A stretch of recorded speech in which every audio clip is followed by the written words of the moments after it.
What up, gamers? And today we are back with another episode of Kickstarter Excess or Value. I'm going to let our usual hosts introduce themselves in a minute, but we are talking about the state of crowdfunding in 2023. So just so you know, this one might get a little spicy. It may hit that PG-13 rating. I don't know. There's 4 of us on this video, so I cannot guarantee that there will only be one F-bomb, but we might try to keep it to one F-bomb per host. Okay, just so you know. That's where we're going with this. But we're going to start out with the positives, some of the great things that we've experienced through Kickstarter and crowdfunding. The second section will be us talking about the negatives. We found this amazing list on Boardgamegeek that highlights a lot of the issues with crowdfunding over the years. And then, don't you worry, there are a couple of usual suspects that show up a lot on social media as to why are they on Kickstarter, what's going on with them. Just hanging a lampshade on it right now. We will talk about that at the end of the video. So now I'm going to let my usual guests take it away and introduce themselves, and then we're going to dive right into this topic. Crowdfunding 2023. Where the heck are we? Hey everyone, it's Rob and Onimaru from the Meeple Dungeon out in Kelowna, BC. You can find us on Twitter at Meeple Dungeon and YouTube, and our podcast on all your major podcasting sites, which is the Meeple Dungeon podcast. Hey folks, Ryan here from Mista Rau Gaming, and yeah, you can find me in YouTube land. I'm streaming live gameplays every Tuesday and Thursday evenings around that 6:30 Pacific Standard Time. I can't remember because by the time this video releases, it's probably going to be close to daylight savings time. It's going to be that whole switcheroony thingamajigger. But hey, if you find Mista Rau Gaming, just hit the notification bell. It just tells you whenever I'm going live. And yeah, I'm all over the interwebs as Mista Rau Gaming. All right, so we're trying something new for this segment. We're talking about the positives. So each of us individually will be sharing our screens about some of our better Kickstarter experiences. Not exactly sure how that's going to work afterwards. Ryan, the pledge master, now is he the master of the doom? Because we're going to be talking about a lot of the negatives. He'll be taking control after we talk about some of the fun, nice, happy stories we have dealing with Kickstarter. So Ryan, take it away. Okay, positives first. Positives first. We're not getting into PG-13. I'm going 14A, baby. You might see my shirt fly off by the end of this. Yes. Okay. Some of the positive ones. One of the ones I'm going to highlight, though, is daily magic games. And I'm just going to share. Oh, where did my share my screen function go? Oh, there it is. Big green button right there in the bottom. Big green button in the bottom. One of them that I saw, I'll highlight, was really you could select any of their Valeria games that they have released on crowdfunding over the past number of years. I just got Margraves of Valeria up here, but you could literally see, and then right on the Kickstarter page, you can see there that they always have this graphic on all of their products of when things are done. They're very good at communicating, and I don't think that I've ever had a daily magic games fulfill like extremely late. They're usually really, really close to their actual timeline. And I want to say one of their Card Kingdoms Kickstarters for one of their expansions actually arrived early rather than late or anything like that. So I want to give a good shout out to Daily Magic Games. They're using crowdfunding. They're a very small company. Their big bread and butter are these Valeria style Euro games in this universe and stuff like that. So giving a big shout out to them, always arriving on time. And if it's not on time, it's like maybe a month or two after their actually, they got it all figured. They got their production thing figured. They got it figured out. They just know exactly when to estimate. I think a lot of that might have to do with the size of their games. They also did Food Truck Champion, which I played. I got it for my brother because he had a food truck. We had a blast with the game. So definitely thumbs up to the way they're handling their business. Yeah, because they did a Kickstarter too for a big box storage solution for their Card Kingdoms, Valeria Card Kingdoms game and everything like that. And their production values are really, really good. I'm just going to say, if you want they just had a Kickstarter just not too long ago too, that has been the only project that I backed on crowdfunding for 2023 so far. Which you were on a crowdfunding show. So what does that say about crowdfunding in 2023? It's a very good point. Right. And it only just made the cut too, because it began the project in December and then it finished the project like very first week of January. So like we're splitting hairs whether or not that's actually like a 2022 project or a 2023 project. But if we're counting it, that's the only one so far. Nice. So I love that graphic. You know, not a lot of companies think to do something like that. You know? Yeah. I'm going to. That is a no-brainer. Every company. It's so simple. Sorry, there are so many companies that have a ton of money. Why haven't they all done this? Right. It's so simple. Yeah. It's something easy for me to look at, and I can tell right away what's done, what's done and what's not. You know, simple. So this is the latest one that just happened. Yeah. Look at that. So you can see final files and art are done. Files translations March. So you can see that we're going. Yeah. They've even got the little yellow going across. Yeah, that's awesome. The little progress bar going across. Like that's such a great idea. It's simple and so effective. Yeah. Yeah. Just updated on February 23. And you know what that does? This graphic can almost replace your updates. Exactly. Like if you are bad at communicating in words, just do this graphic. Yes. It's fine. Yeah. Really? People know where they're at. Yeah. If I knew just to go back to the page and refresh and take a look at this graphic and see what the latest picture is. It's on schedule. Like, awesome. Oh, look at that. Yeah. That started to work now. Okay, cool. You know, like love it. Yep. So Daily Magic Games. Yeah. Pledge Manager aiming for opening here in March. So nice. Fantastic. And they always, I always forget about this too.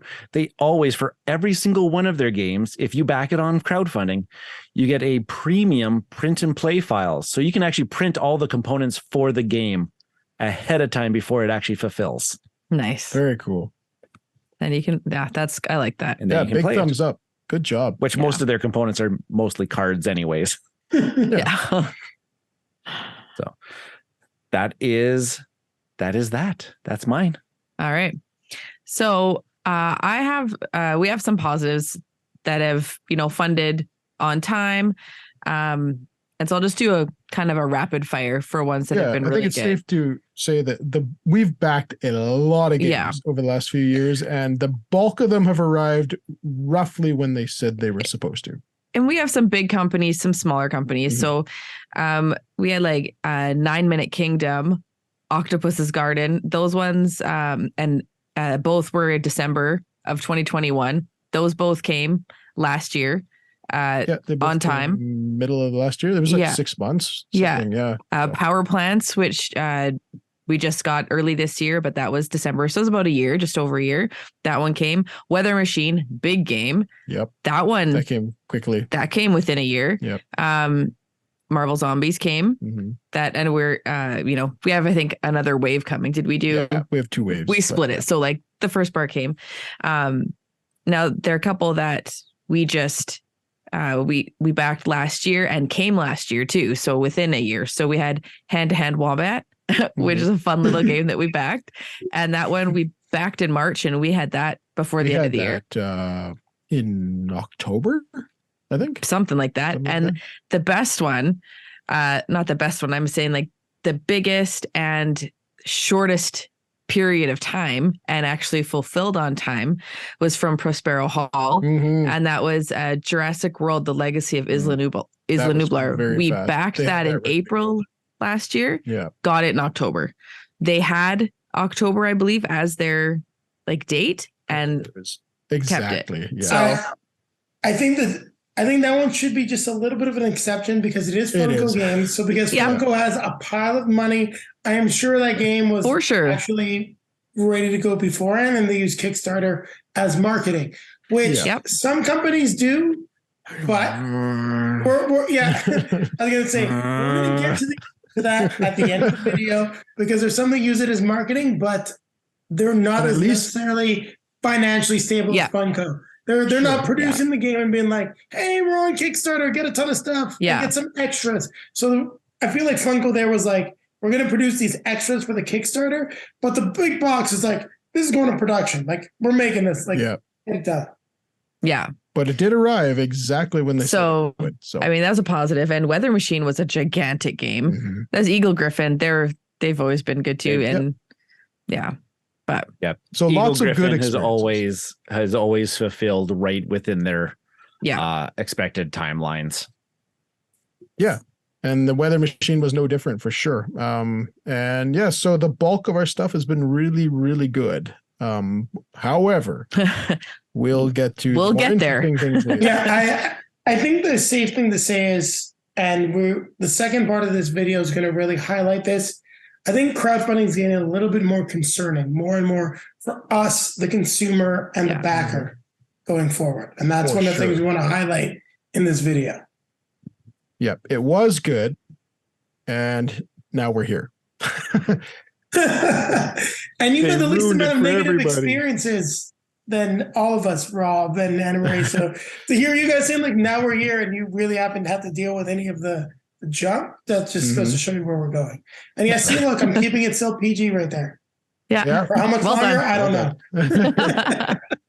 No. We haven't gotten to the spicy stuff yet. All right, so I'm sharing my screen. I'm jumping in there. Sorry, like I said, we're trying to do this with each of us sharing our screen. So I want to talk about some of the positives. And there's two games here I'm going to share from a very small publisher. This is created by Aben Vidard, and this is Pulp Invasion, and I believe this is Ludi Creation, the company. Mm-hmm. Pulp Invasion and Pulp Detective. And I received both of these games early. Like basically the game was done, set up, printed. They started doing their printing and planning right after the project was done. And I got this probably a month to 2 months early, which is something that was actually quite surprising. And I really want to tip my hat to them. We're talking about the positives. They really came and they delivered. Now, one thing I do think we should all just mention right now, and if you guys want to list some companies as well, I'm going to list some like Awakened Realms. There's some people that are using Kickstarter. They're not necessarily always on time, but they're using it in the right way.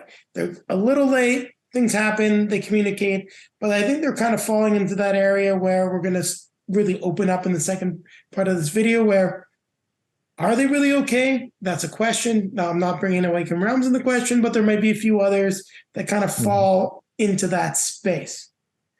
But I'm very big fans of anyone that can deliver on time or out of time, like Pulp Detective.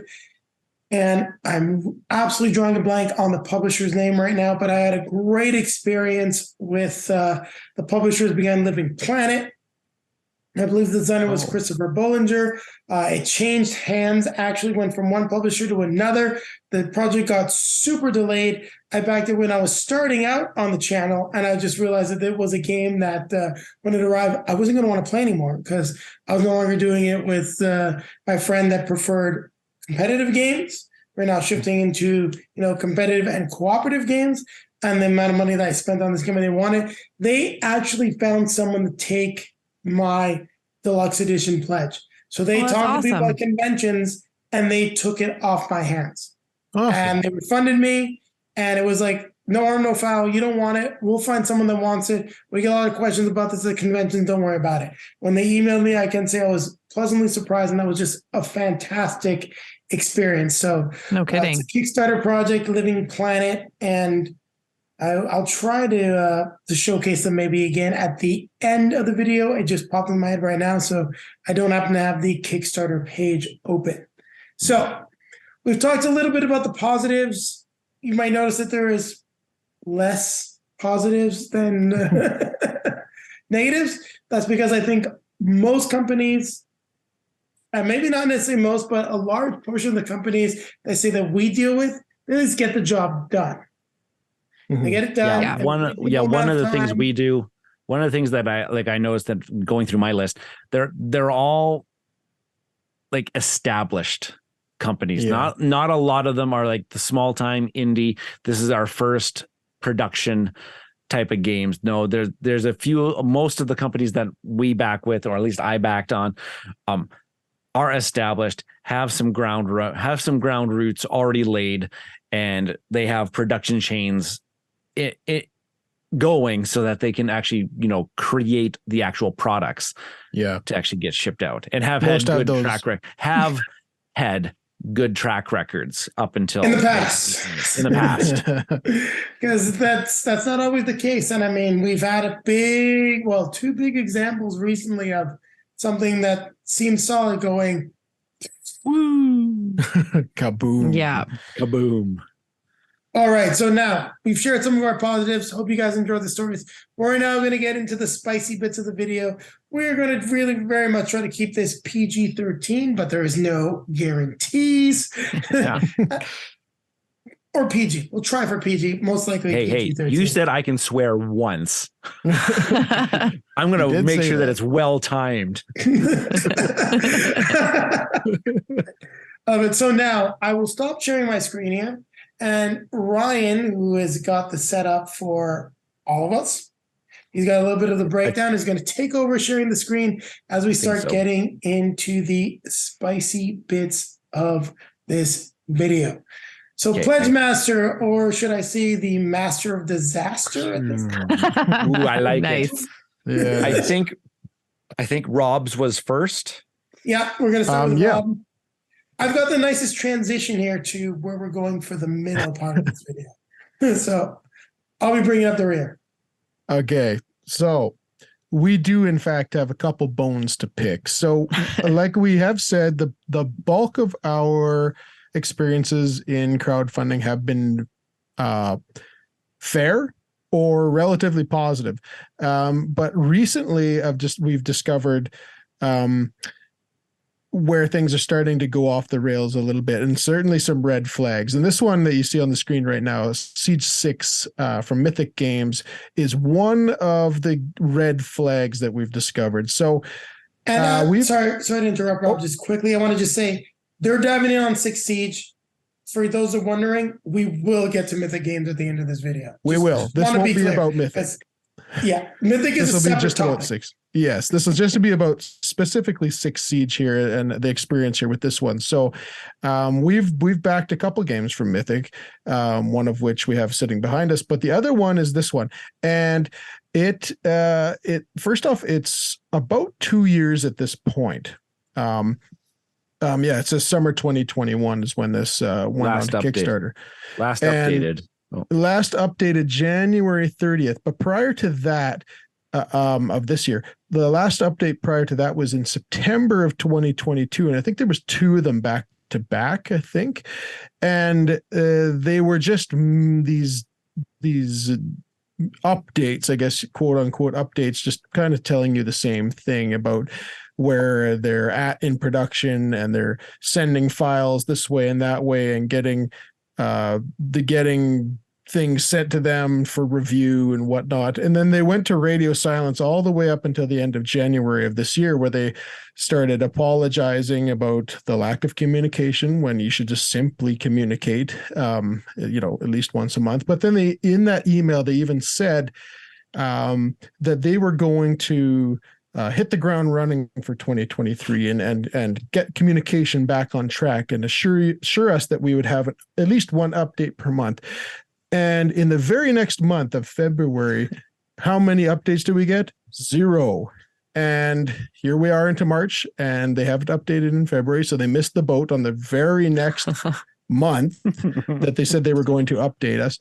And I'm just starting to get pretty annoyed with this one. Let's put it this way: you got to be trying to fail that fast, right? I don't know how that is. How do you promise that? And on January 30th, nonetheless, not January 1st. And you promised that January 30th, and then you have 28 days, and you can't give one update. Not one update. You had. That's all you had to do to kind of throw me a bone or lead me along. Didn't have to be huge. Can we just agree that no new news is still an update? Like, it might fire people up, but just can you write a sentence and hit send?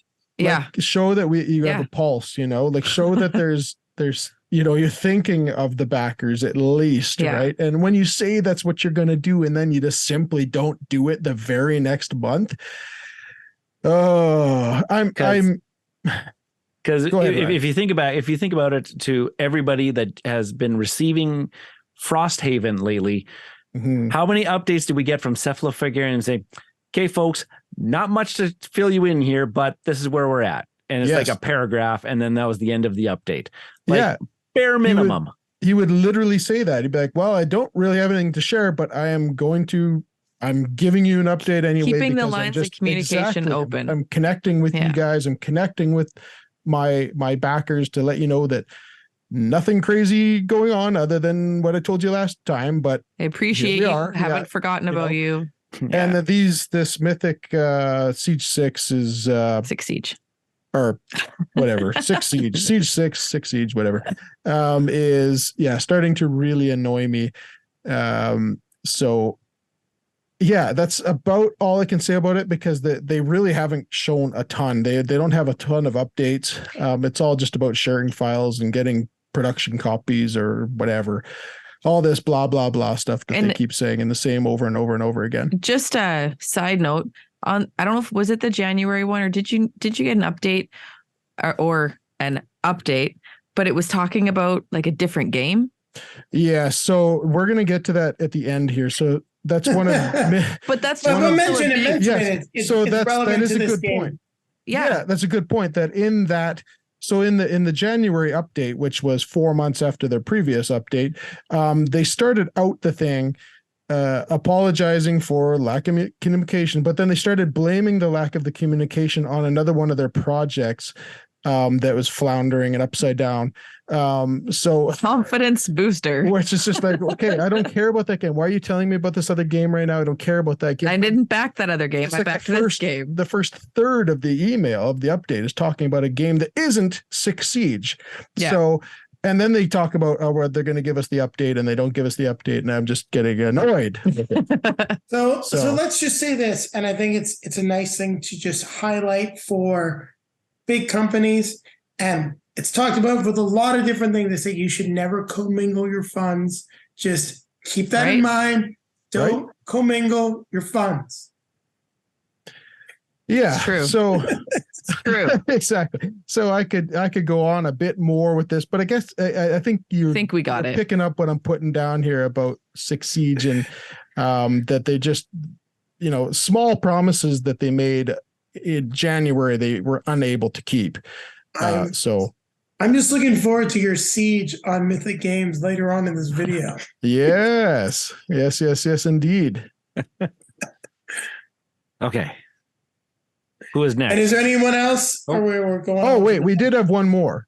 I guess that we should be talking about other than 6 Siege, and so we can quickly touch on it. Which was the Volfirian guilds. Oh, right. I don't have that one. That's okay. I've got it here in front of me.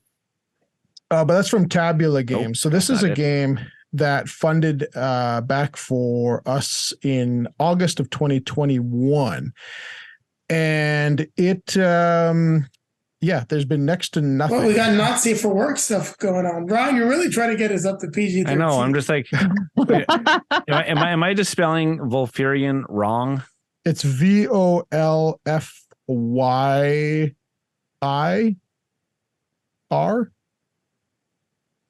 VOLFYI. Nope, I'm just getting steamy and NSFW graphic novel. Well, clearly, we know what is more popular than board games on Kickstarter. Yeah. Right. So it's again with Volfirian guilds. Volfirian guilds.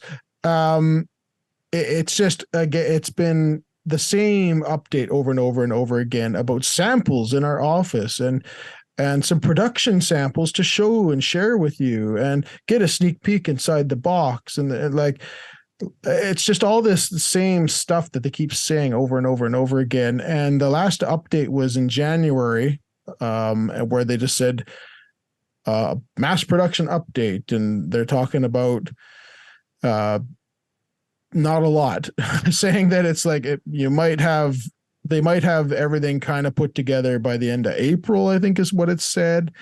But like, yeah, it's there's nothing really good coming of that. And then reading through the comments on the campaign has been kind of painful. A lot of people saying like, well, we're a year and a half into this one. I guess it's a year and a half until we get a shipping update and all these various things. So people are starting to get annoyed with this one. It's particularly because it's not like, this is not a grandiose game. This is just a small, I believe more or less a card game, if I remember correctly. I haven't looked at it in ages until today, because I kind of forgot about it, to be fully honest. And so there's not a lot going. Well, there you go. You can see it on screen. There's not a lot going on there other than some cards and some tokens. And the one version that we backed had a deluxe little dragon thing that came with it, I believe. But it's like it's nothing. There you go. There's the little dragon statue. It's nothing crazy. And this is we're going on 2 years of just files and. Here's some production copies for you to look at and blah blah. It's all just whatever. I have a theory about this because I also backed this game. Now I'm less concerned about it than Robin and Maria are because I actually have Volfirian already. So because I have the original game, I've got a bunch of stuff from Tabula. What I actually backed is actually cheaper than what you guys paid. So I'm in for less money, so less concern. But as Ryan and I were talking about a little bit off camera, they're also doing the Mystia and the Aeon solo expansions. It feels to me like they're trying to get everything put together and shipped all at once to cut their production costs. And you were saying a little earlier on, what did you back during this campaign? So during this campaign, I was less interested in this one, but I saw on the late pledge that I could get Sanctuary, which is another card game thing that they have going. And they said, yeah, you could just add on these, because I was under the impression that the Sanctuary game was just excess stock that they could that they were selling through their pledge manager. But I have heard zero stuff about my purchase of Sanctuary as part of this project late pledge. So also in 2021, correct? Yes. Though I might have done the late pledge somewhere at the early 2022. Okay. Because Jason and I were actually talking about it because he said he had also backed Sanctuary. I think. I did the Kickstarter preview for it, so I got given a copy of Sanctuary, and I was trying to get some more playmats. And Sanctuary is a really, really fun, well done heads-up game. So definitely something worth checking out. Now, I've gotten a lot of stuff from Tabula. This is definitely out of the norm for them. They typically fall into they get it done, but they're definitely never on time. Class of Kickstarter, but Volfirian is a little concerning, and I would highly recommend it if anyone would like a sort of almost a dissertation, I'm probably exaggerating, about what not to do when it comes to projects like Volfirian Guilds, specifically what Ryan's talking about with the late pledge manager. You should take a look up for Linvander Studios, go all the way back to Shadowrun, their Shadowrun board game that actually just had a whole bunch of stuff happen from Catalyst Games. And part of the biggest issue was the pledge manager, where Catalyst wanted to have all these different SKUs. People were getting copies of games that they didn't even order or pay for.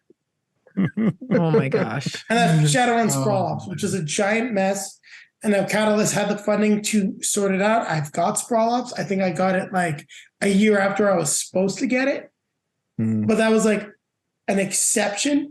But the more SKUs you have on a project, and I believe we also did our video with designer and owner for the Earth Under Siege, Flashpoint, was talking about the amount of SKUs that you do can really make your life complicated. Yep. And I think they might have bit off more they can chew. And I think they're trying to just get this giant shipment out now, which is not good for backers because it just looks bad. You're kind of getting those updates where you're spinning your wheel, when the reality is we are printing this and shipping this together. Sorry. Yeah. Or you can find yourself in the situation of Peterson Games, which is a giant catastrophe. Now, I'd love to discuss Peterson Games, but I don't think any of us have enough skin in the game to dive into that yet. Nope. I avoided them like the plague. All right. So there's Wolfir and Yelth. Rob, Anna Marie, anything else we want to add? No, I think that's good. Yeah, those are our two biggest red flags at the moment. But I guess and those are fairly tame. I think we're going on quite a scale here. Yeah, no. That was a good way to up. enter the negative zone. Was with these ones. It's pent up. It's building. It's bubbling. There's going to be an explosion. Well, that's okay, because if we're entering the negative zone, a nihilist lives there, so Ryan can become a nihilist and annihilate everything. Yeah, so there's a Marvel Comics reference. Love it. Okay. And I believe, Jason, you're up next with Blacklist. No, take it away. Take it away. I'll transition to the list. We got a great list that you can see linked down below in the video description. So, no, Ryan, take yours away. You've got Queen Games next. We'll jump back to Blacklist. Right. Okay, before I get into Queen Games, I'm just going to briefly mention a company that's no longer with us. R.I.P. TMG. And this was the project that I believe was the clear signal that TMG was in dire trouble. Because I had backed this. Yokohama was a fantastic game. Actually, I backed a lot of TMG games on Kickstarter over the years, and they were fantastic of delivering quality product pretty much on time, and like everything about their products were fantastic, and they had excellent communications. And then for me, this project came along like, oh, Yokohama, I'm really a big fan of that. Oh, a 2-player version of Yokohama, I'm all in on this one. And then like nothing. We're like hearing nothing. I'm like, I'm not getting my regular TMG updates. What the heck is going on? And then all of a sudden, I forget when this backed. This funded in 2019. So this is when this funded in 2019. And I had not heard anything. And then it was like 2021. Because a couple years later, we finally get this update out of the blue that, okay, folks, your games like Yokohama Duel, and I think there was another one as well. I can't remember what the name of that other project was. They're here in the US, but we have no way of paying to ship them out to you. Wow. Oh my God. Okay. And they like fully admitted, like, yeah, your games have been here for a while. And we just have no way of actually getting them to you other than if you want to drive down to Jacksonville and like pick it up at the actual warehouse, we'll arrange that. But we have no way of getting them out to you. And then they actually started like, hey, folks, like this company's going under. We're committed. We're going to get these out to you, but then we're done. Like we can't financially come out anymore. And so then I got my game.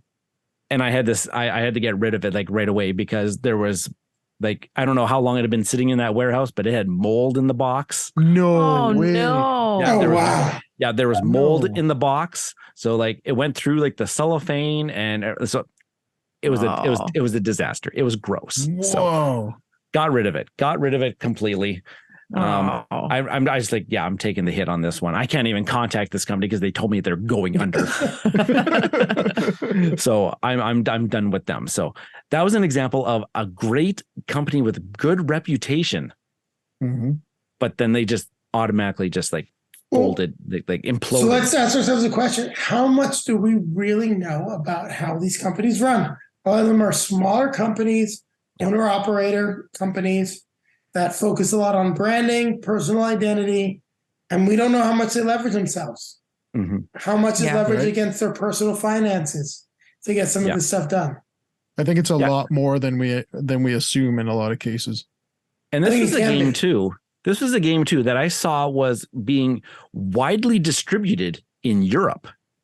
Like it's manufactured. Like I don't know where the manufacturing was taking place, but it was being widely available in Europe, and you could import it from Europe over here. Really? But our copies in North America were stuck in a warehouse for I don't know for exactly how long. Now, the other one though, that this company is still around, and I still have no idea how they're still around. Can I just type in Queen Games and Kickstarter and things will come up? They have all these. Yeah, they have all these projects. What's the one project that I want to really talk about? We talked about it on the show. Yeah, we crucified one of them. Yeah. Oh, yeah. It was New York and Marrakesh. Deluxe. Yeah, but the original one, I think it was Amsterdam and Hamburg. Yes, this one. Yeah, this was the original project. So we were jazzed about this. So Queen Games are notorious right now for doing a couple of different things. They do these big box editions of their games. They do these big box versions of their games where they just cram every single thing, every single expansion, every single promo, base game, put it all in a big box and charge you an extortion amount of money for this product. And everything's all in euros because their main office, their main everything is somewhere in Europe. I'm not exactly 100% where, but all their production and everything, it's overseas and everything like that. So everything's in terms of the euro. So they think they just slap on the conversion rate, which ends up being hundreds of dollars in, say, Canada and America. Yeah, because they forget also about the conversion rate fees that banks and institutions charge. Yeah. So then they said, okay, we're going to redo some of these Stefan Feld games. And, early days, Mr. Rau, loving Stefan Feld. He's one of my favorite designers. Love all of his games. We're going to get some reissues of some of his older games that are kind of harder to find, but we're going to change the name of the game completely for some reason. I don't know why. Yeah. And we're going to, do some updated productions and blah, blah, blah. Really, really fantastic. Okay. I'm kind of like, I'm on the Queen Games fence, but you know what? They do fulfill and their products are kind of nice, even though they're a little overpriced. Okay. I'm going to go ahead. I'm going to back this one. And then they come out with another project not too long after this product saying, hey, folks, we've got games 3 and 4 in the pipeline. And by the way, people who did 1 and 2, you're not going to get your games until 3 and 4 are finished so that we can just put everything on one boat. Yeah. And ship it out to you. Goodness. And I was like, excuse me, what? Excuse me, baking powder? Yeah. Pardon? That's what we call a Peterson Games move. But at least they actually shipped it at least. Whereas Peterson Games says we're doing that and no one knows if the boat's ever going to show up.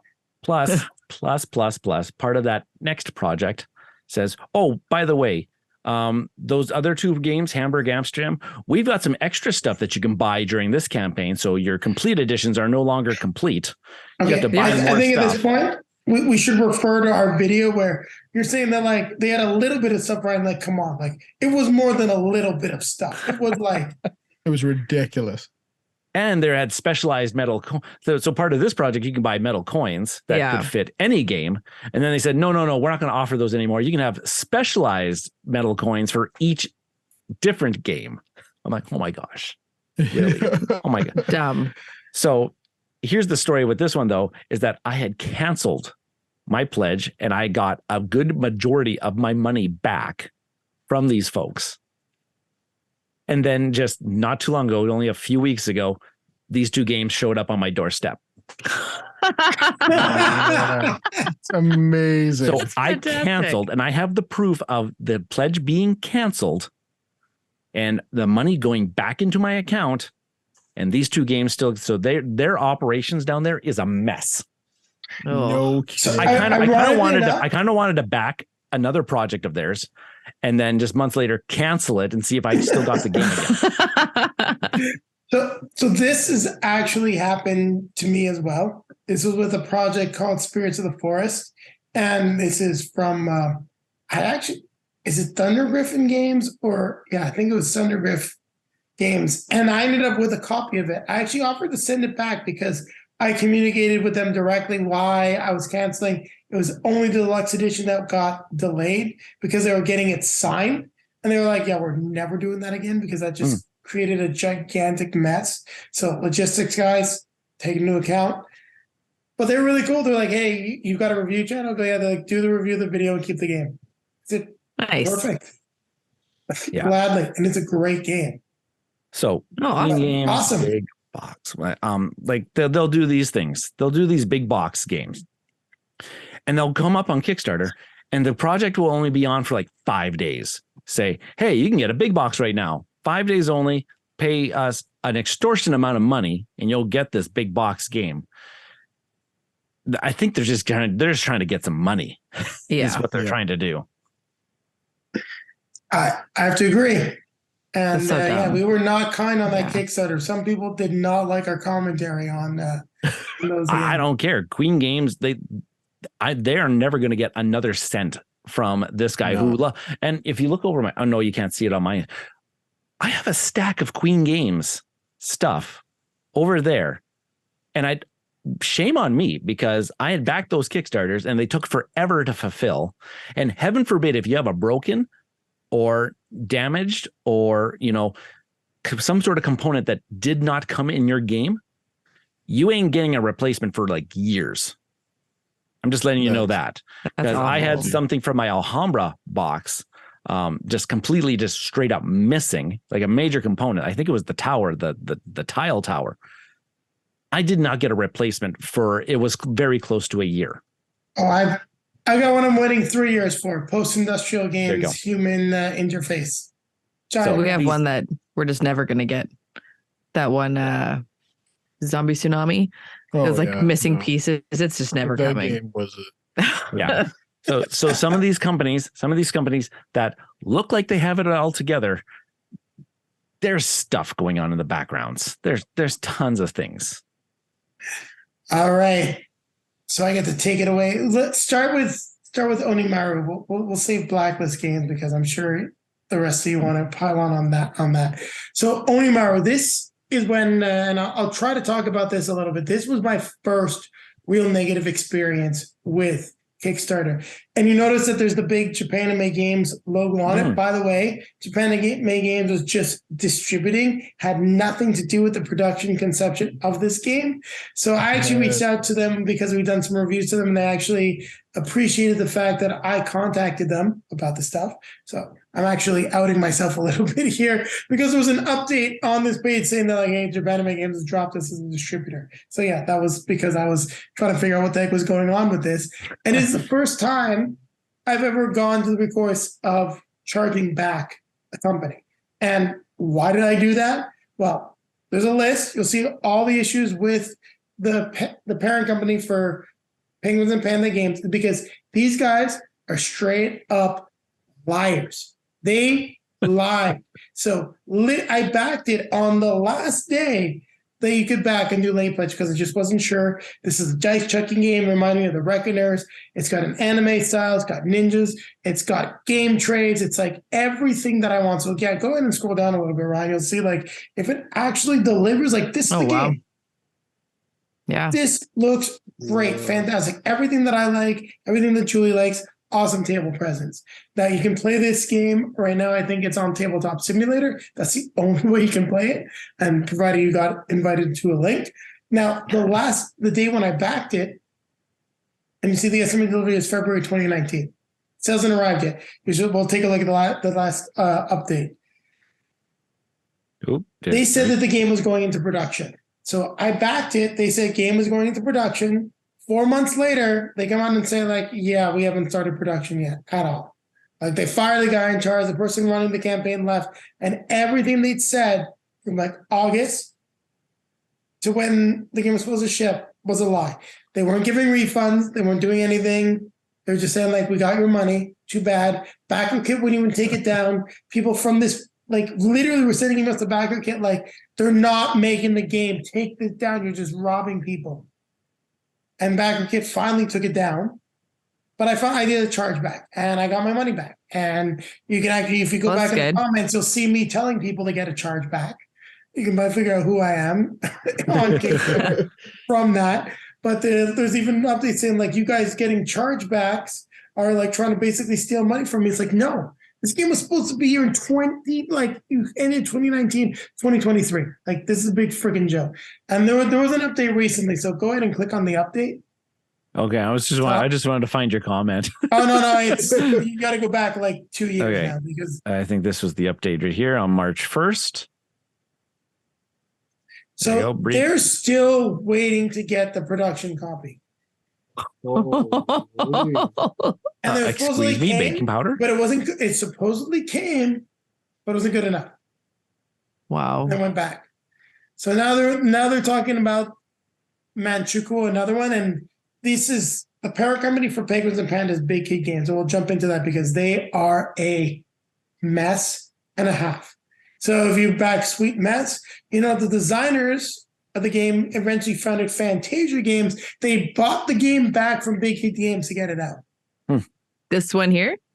No, that's Sweet Mess. Oh, Sweet Mess, gotcha. Big Kid Games. Like that, I'm not involved in that one, but I was following it because of the giant mess that was right around this. But this is a joke. Like we were supposed to have production like months and months ago. I don't understand anything about this. Yeah. Well, just look at the logo. They look like shady characters just right from the logo. Okay. Those look like guys that just beat you up and take your lunch money. And so now we're going to talk about Blacklist Games. And boy, oh boy, did I burn myself on this one because I should have known better. When I had problems with Street Masters, Aftershock, with, by the way, they fixed it. They got it here. Also, I know one of the people that used to work for Blacklist Games. I got to play test some games, so I had a soft spot for them. I love Street Masters. I love Perk City. Great game. I was in on Fantasy Series 1, and that was a complete freaking disaster. And is a case in point to scroll up a little bit, Ryan. So Fantasy Series, so that's Fantasy Series 2, delivered Series 1, but stay on Fantasy Series 2. So they also have this with Lasting Tales, which is going to be a cooperative miniatures game. I was all about it. Julie likes cooperative games. I like cooperative games. It's miniatures. Now, this is wargaming on the level of Warhammer, so something I'm probably never going to play. I never should have backed it in retrospect. Because I really didn't realize that was the level they were going with it, but wasn't bad. I got a lot of miniatures, but this sat a Quartermaster Logistics warehouse for months. And instead of doing the smart thing, which we'll talk about later on, companies, everyone out there, like if you're in trouble with shipment, just charge your backers. Don't take donations. Don't wait months to figure it out. Paying 1 month of back storage fees will cost your backers peanuts compared to what you're going to have to charge them when you finally decide to fix the problem 8 months to a year later. Like, just suck it up and say, guys, sorry, we screwed up. It's $20 more. Most people can afford that extra $20. They might not be able to go see Ant-Man Quantumania or some other great movie, but we'll get it done. Now, you'll see we got the current status update. I'm in on Street Masters Tide of the Dragon because I'm trying to get some this is the last Street Masters game, last expansion coming out. They're trying to sort this out. And Street Masters is awesome. It's an amazing game. It's by Brady and Adam Sadler. And they did fantastic things for the company, fantastic games. I backed this because of them. They're no longer there. And interesting story about the Sadler brothers. If you're thinking about careers in board games, you really should try to follow them on Twitter. There was a whole thing about how much they were getting paid at Fantasy Flight Games. So, to give you a hint, they posted it. They're making less than people are making selling retail stuff at Best Buy. Give you an idea. That's what they were making at FFG. One of them now works for Lucky Duck Games. The other one is out of the board game business entirely in software design because he decided he needed to take care of his family. I'd be speaking a little bit out of turn there, but there you go. So this company's run by Alex Lim. I'm still waiting for Tide of the Dragon. I'll scroll up because I got more in on this. I'm not in on Dire Alliance. Luckily, I passed on that. I'm in on Contra because I got to playtest Contra. I also worked and helped out with the person that I was listed as the designer on Contra because he's a local good Canadian kid from Montreal, and he brought the game to my table. So I'm in on Contra, and that's a complete mess. And some people actually do have it because one of the distributors signed a deal with the production company directly. So the game was shipped and sold, and I could have bought it on Amazon, probably less than what I paid for it, or about the same thing, and I would have had it if I just waited, which is a kick in the pants, and that one's still stuck in limbo. And I keep going up there. I'm in on Buddy Cop, which is mixing with everything else. That one, luckily, was a smaller box game. And now they've got Boruto and Mega Man sorted out. I guess, having Shonen Jump and having Capcom involved, got those two games out of the disgusting phase. Now, I've play tested Boruto. If you can get it at retail, like, you'd be probably helping out people like myself that are stuck with Blacklist game stuff, but it is a good game. I wish it was more Naruto because I know the characters better, but I got to play test it, talked to the designers. It is a good game. Cool. Nice. But you can see, like, they're working through their stuff, but they are a mess. I think a lot of the mess happened because they're just afraid to say, like, hey, guys, we need some help. Yeah. Just ask for help, because this probably would have cost me what? I'm in on 4 games. I spent $100. The games were here a year ago. You're not on this list. You're not selling your Street Fighter license and your other license and working with Colossal Games to get stuff out. You're just doing your own thing. Like, what are you freaking doing? Yeah. And I was involved. We don't have them up here. I was in on with Grimlord Games, and luckily, and I'll give Grimlord Games full respect, back in the day, I smelled fire. I asked for a refund. They refunded all of my money 100%. Well, that's good. Yeah, right on. They took 10% of what I took on Kickstarter, and I just backed the base pledge, which was $40. But I'd gone in like all in for a chunk of stuff. So I think I lost like $4. They refunded everything. Now that's not the case. They're super delayed with the Everrain and the new expansion, the Village Attacks. So much so that I passed that game on because I just wasn't playing it. But I can say, like, they actually followed their refund policy at the time. Now, one company that does not follow their refund policy is Mythic Games, and we're going to talk about them in just a moment. So, close this stuff up. You guys are going to need to check out. Sorry, guys, girls, whoever's watching this video, you need to check out this list. The link will be down below in the video description, because, man, oh man, publishers with a poor Kickstarter history. And we got to give Wolfram from Boardgamegeek full credit for putting this list together. This is unbelievable. You should subscribe to this list. It has got so many Kickstarter disasters on there.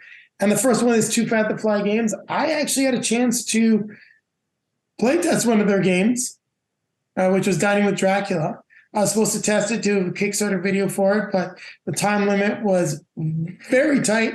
Ended up passing on it. But they basically haven't delivered any of the games. They just kind of took the money and disappeared. Fantastic. Wow. Fantastic. Nice. I don't know anything about Eighth Summit. No. So you can see, Nope, but look at all this stuff. I don't know anything but fulfilling my missing components, undelivered games. There seemed to be a very common thing. But they get part of it out, because I know Run Fight or Die came out, but it's like a bit of both. So Archon Studio is just a rebrand of Prodos Games. And I was in on one of their games, actually, but I got a refund. I give them full credit. They refunded me rather quickly, not too much problems.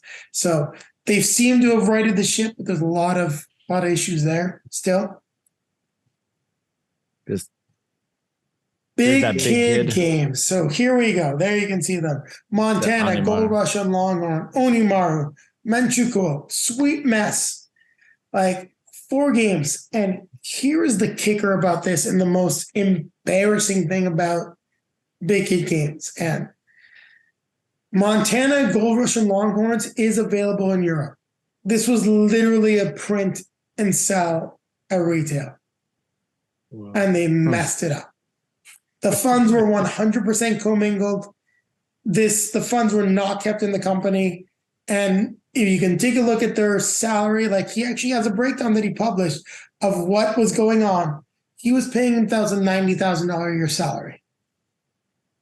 This was the one. This was the one. Yes, I remember hearing that. He was paying himself $90,000 a year as a salary. I don't know what he was doing. He was at every convention. He was all over the bloody place. Like, 100%, your money was used to pay not for the game and for him to take profits, was used to pay for a salary to someone every month and didn't get the job done. Like, Wow. I don't know what's going on. I hope he gets all these games out. I hope that we can all wash our hands, but I do not trust that name. He's got the same name as me. At least it's not spelled the same, because I'd just kill him. Yeah. So here you got what's going on. Blacklist. Yeah. Yeah. I don't know what happened with Brook City. It was something to do with Brazil, but I don't know what's going on with Brazil and their issues. Street Master Aftershock. There was a bunch of stuff that did not get delivered. I luckily got mine. It was hell. The rest of the stuff is supposed to arrive with the new Street Masters. Fantasy Series 1 finally got out the door. And then Mega Man's getting out the door, but Mega Man and Contra are having issues. Mm-hmm. If it's while not a Kickstarter, these were pre-orders and then they had not fulfilled. Pre-order buyers have started seeing their titles to rub salt in the wound. These copies are also cheaper than what they paid for on pre-order. Yeah, people got it at Barnes & Noble for like $20. Colorway Games, Now, they're the ones that did rap. Color Game Labs Hoop Gods, which is a shame because I know Omari is one of the few designers of colors. I've not followed up on that, but they had some issues with that. They did Rap Gods as well, right? Yeah. Yes. Yeah. Cranio Creations. Mainly Cranio Creations and their Barrage Kickstarter project was a mess. And that's why I don't think that they do Kickstarters or crowdfunds anymore. At least I haven't seen a Cranio Creation otherwise, other than they did a Kickstarter for like a whole bunch of expansions or promos or something. I can't remember what it was. But yes, that the Barrage Kickstarter was a whole bunch of mess. They did pretty good on the bullet points here. Yeah. Yeah, no, this is a fantastic list. We're talking about the ones that we know. So if we don't know them, like, let's just keep moving through. We don't want to spend I don't know this one. a ton of time. Deepwater Games, I heard of something happening at the company, but I can't remember what it was. And I remember seeing Monstrosity. Like, it was fairly popular. It's just like fulfillment issues. Yeah, Monstrosity was all over the place there for a while on Twitter and whatnot. Yeah. People were getting stoked about it. And what a shame. I don't know any of these ones. No. Ever tried? Nope. Fox Tales was an epic flame out. And I have to say, you literally, if you've not heard about Fox Tales, like, go to the Kickstarter page, watch the events. They literally stole the rulebook from CMON, which is what finally got the project canceled. They literally copied and pasted the rulebook and just threw in some art. It was unbelievable. Wow. And then to top it off, the guy that did the Kickstarter video is now in jail because it was the guy from Board Game Bro who got in jail for something we don't really want to talk about, but it's not good. You can look him up, Nick.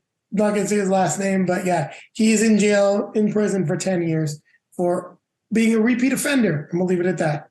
Wow. Oh, yeah. Fun Forge. I heard a lot of things about that Takedo Collector's Edition. Yeah, I heard about that too. It seems they've corrected, but Takedo was a complete disaster. Yeah, because I saw these Collector's Editions just show up at the retail stores here in Saskatoon for finally. And I remember the guy had an amazing story. It's like, they finally came. Now, people aren't interested. They're going to sit on my shelves now because no one's interested in it anymore. And yeah. Yeah, there's a lot of things. All right, no. So here's where I want to dive in. Sorry, go back. Golden Bell, we're definitely going to dive in on that because that's just wild. But I think we need to talk about this one, and which is from the comments. Grail Games. Yep. And they completely imploded. And there was a link, I believe, in the comments here to the Reddit page. And I don't know if you can find it, Ryan. If not, we can continue on. We'll come back. But we will 100% talk about Holy Grail Games because they've literally just completely imploded. And they did Rallyman Dirt. Like, these are not small projects. Like, people thought Holy Grail Games was around to stay. And overnight. Yeah, Gone. I don't see the Reddit page, but yeah, because I'll look that up right now. So go all ahead. All I'm hearing is that if you got your game of Encyclopedia, good for you. And if you did not get your copy of Encyclopedia, too bad. That stinks. Mm-hmm. Move on. There's Golden Bell, which is oh yeah, I saw that one. Now I have to go back up here because I clicked expand for some odd reason. Golden Bell. There you are.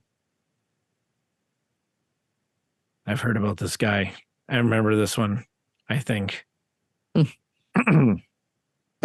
So if we want to talk about, and no one's really talked about them in a little bit, these guys are wannabes. Probably for good wannabes reasons. of wannabes. Like they are supposedly an IP company. They bought a bunch of random IPs, like anything they can get their hands on. They've done a whole bunch of like crooked, absolute like trash stuff, like buying Unbroken, screwing over the designer. Like they are garbage. You'll notice that like no one's talking about Golden Bell Studios anymore because their name was just like completely demolished. By the way, I think they're on an episode of The People's Court. And they lose. They are. Really? This is the one that was on the People's Court. Yes. And they lost. And then they tried to contest it. And they want to go to real court. Like this company is trash.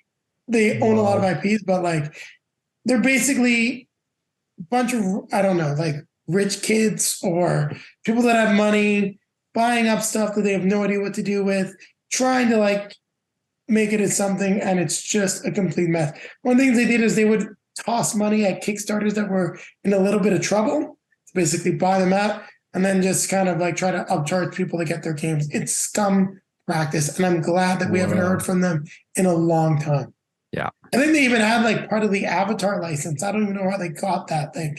And I could be wrong, but they got a couple of big IP licenses. So they had money somewhere from doing something. Would it be from doing something in a back alley, shady back alley somewhere? I don't know. And it's definitely probably not PG-13, so I'm not going to mention it. Wow. Yeah, I remember that one. Because then that video of that People's Court just went bonkers. Like, look, here's another one. Inside the Box Games, Subterra 2. Yeah. Like disaster. This is in retail. Like people have this. Like yeah. And look, there's an excellent Reddit thread all about the scummy practices. So like we could dive in, but like that's gonna make this video like take a long time. Before we started recording, we're like, we could probably talk about this. You would listen to ramble for like 5 or 6 hours. You could probably just choose one of these things. Well, I think we're gonna go in on Holy Grail. I found the Kickstarter link actually. Okay, perfect. So because that is the one that is the most recent, but just let's go through the list. I think there's only 3 pages, so keep going. I mean, we're already at like M if something jumps out. Modifius, but they're getting themselves together.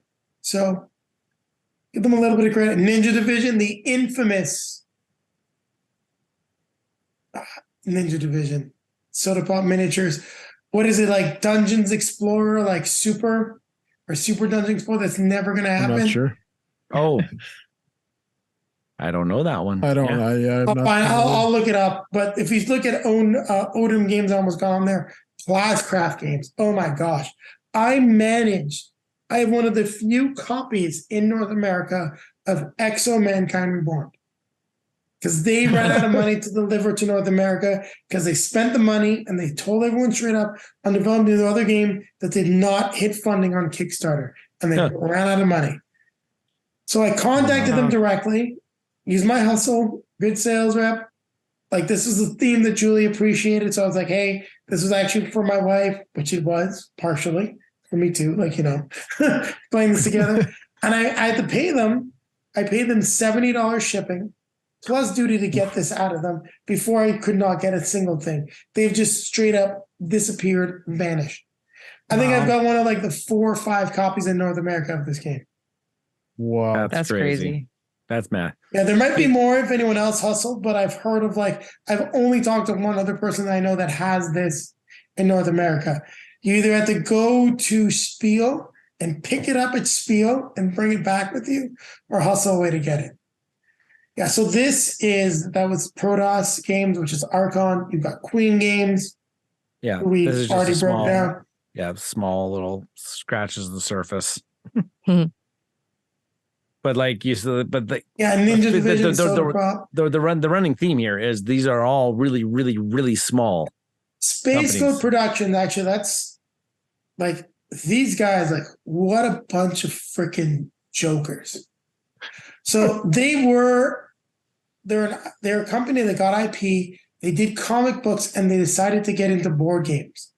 And the reason why I know a lot about this is that the Terminator game was developed in conjunction with Linvander Studios, which is a Canadian company out of Toronto, who I follow and I've talked to. And they actually ended up retooling the entire Terminator game. Now there's the Evil Dead 2 board game. And here's a story, actually a real feel-good story, and it's something that we should have talked about early on. Linvander and Jasco, I believe, got the license back to Evil Dead 2. They delivered the original Kickstarter to every person that backed it free of charge. That's awesome. Wow. So they delivered it to everyone that had backed it. They got it. They got the games out. Backers of the original did not get any new content that was created. They had to back that on top of it. Very fair. But everyone got their games and they absolutely saved the license. Now, what's sad is that the failure with the Terminator kind of tanked Terminator Genesis, the board game, which was also done by Linvander on Kickstarter. It didn't fund. It did actually go to pre-order. I have one of the few copies, and that is a good dungeon crawler. It's a very good game. But yeah, Space Code. Bunch of jokers. And glad as Canadians, we actually said sorry and got it out. We're too involved with these losers. BioGenius Games, it's not just a clever tile, because the guy is an absolute train wreck. I met this guy, Mark Sirens, it's now referred to as Dice Tower West, but it was called MeepleCon in Vegas way back in the day. And he was there. And this guy was an absolute joke. Like, physically too. Like, I'm looking at this guy and I'm just like, who are you? Like, you just think you think you are all that and a bag of potato chips. And then there was some board game geek threads that were going out there about this guy and about his behavior at conventions. Oh, I remember this guy. Oh, yeah. So I am not surprised that he would be on this list of. Wait. So look at this. Murder on the Cosmic Express did not deliver to his backer. Has been selling it on his own site on Amazon for a lower price. Like, right. This you might be able to get away with the PG-13 rating here since you met this guy. Like, I remember talking to this guy, and I'm just baffled. I'm like, who is going to buy a game from you? If this is how you are not selling me to buy one of your games because this is the way you're talking. Like, is it a shtick? Like, BioGenius Games, do you just talk to people vilely, like on purpose? Wow. Is that your shtick? Like, no, man, kidding. It was, yeah, he was bad. I want to see what the comments are. Oh, seemed quite appropriate. What you said. Yeah, that's exactly what you said. That's so funny. Oh my gosh. Yeah. I can't believe we got out of that without the F-bomb. I thought it was coming. Yeah. It was coming. What wasn't the right time? Wasn't the right time. Good list. So, Good list. all right. It's a long list. So I'm going to take over this. You can stop sharing, Ryan, since I found the link. I will share my screen. And we're going to go, this is a link from Rallyman GT, like not even talking about from other stuff. Man. Like, here it is, the end of Holy Grail games. Out of nowhere for Rallymander. Our apologies, we're shutting down. We had several emergency appointments with our lawyers and bank managers to see what their options are. So, taking an unbelievably long time to miss the Kickstarter. They missed all their financing windows of Black Friday and Christmas. They've ran out of all their money. 60% of the pledge has been delivered to the EU. No pledge has been sent out all in North America. So no one got anything in North America. And they were blaming in an earlier post, they were blaming the shipping company because the shipping company wasn't going to move any of their product. I think it was a Montreal company actually. The company was not going to move any more product until they paid for their previous shipments in full. So they hadn't even paid for the previous games that they'd been shipping out using that shipping company. They hadn't paid that yet. So like these guys were just, which is I think is the encyclopedia one. Like, and like there are copies of Encyclopedia that have made it out to a lot of people, but I don't think that all of them. No, that's the thing is not all of them were sent out because the company stopped and they just held their product in their warehouse because they weren't getting paid. Mm-hmm. And then this is the result. You can see like here is the Reddit thread up here, and you can just straight up see like they're talking about all the stuff. People are discussing everything that went down with it. If you're not on Reddit, I do suggest that you do take a look at some of these threads. And this is one of the scummiest things I think I've ever really seen, because like there's the blatant commingling of funds. There's a lot of lies out there. And as you can see, like they're just dropping the ball and saying like, you're done. Like you're toast. The games are here. They're not even offering solutions how to get it, which means most likely that product's been sold or something has been done with that product, because there's no way that they're not going to try to get out the backers if they have to pay creditors. Mm-hmm. So it's just crazy what's going on. And I'll link the Reddit thread, but I don't know, did any of you play any of the games from Holy Grail Games? Because these aren't small projects like Rallyman Dirt, which I believe was based off of Rallyman GT. And feel free to correct me down below in the comments. Like I didn't have a chance to take a look. Like that was a huge project. Oh, we'd heard really good things about Rallyman GT. Yeah, never got around to playing it, but like this Rallyman Dirt, Holy Grail Games. See like the other stuff that they had, like 13 created.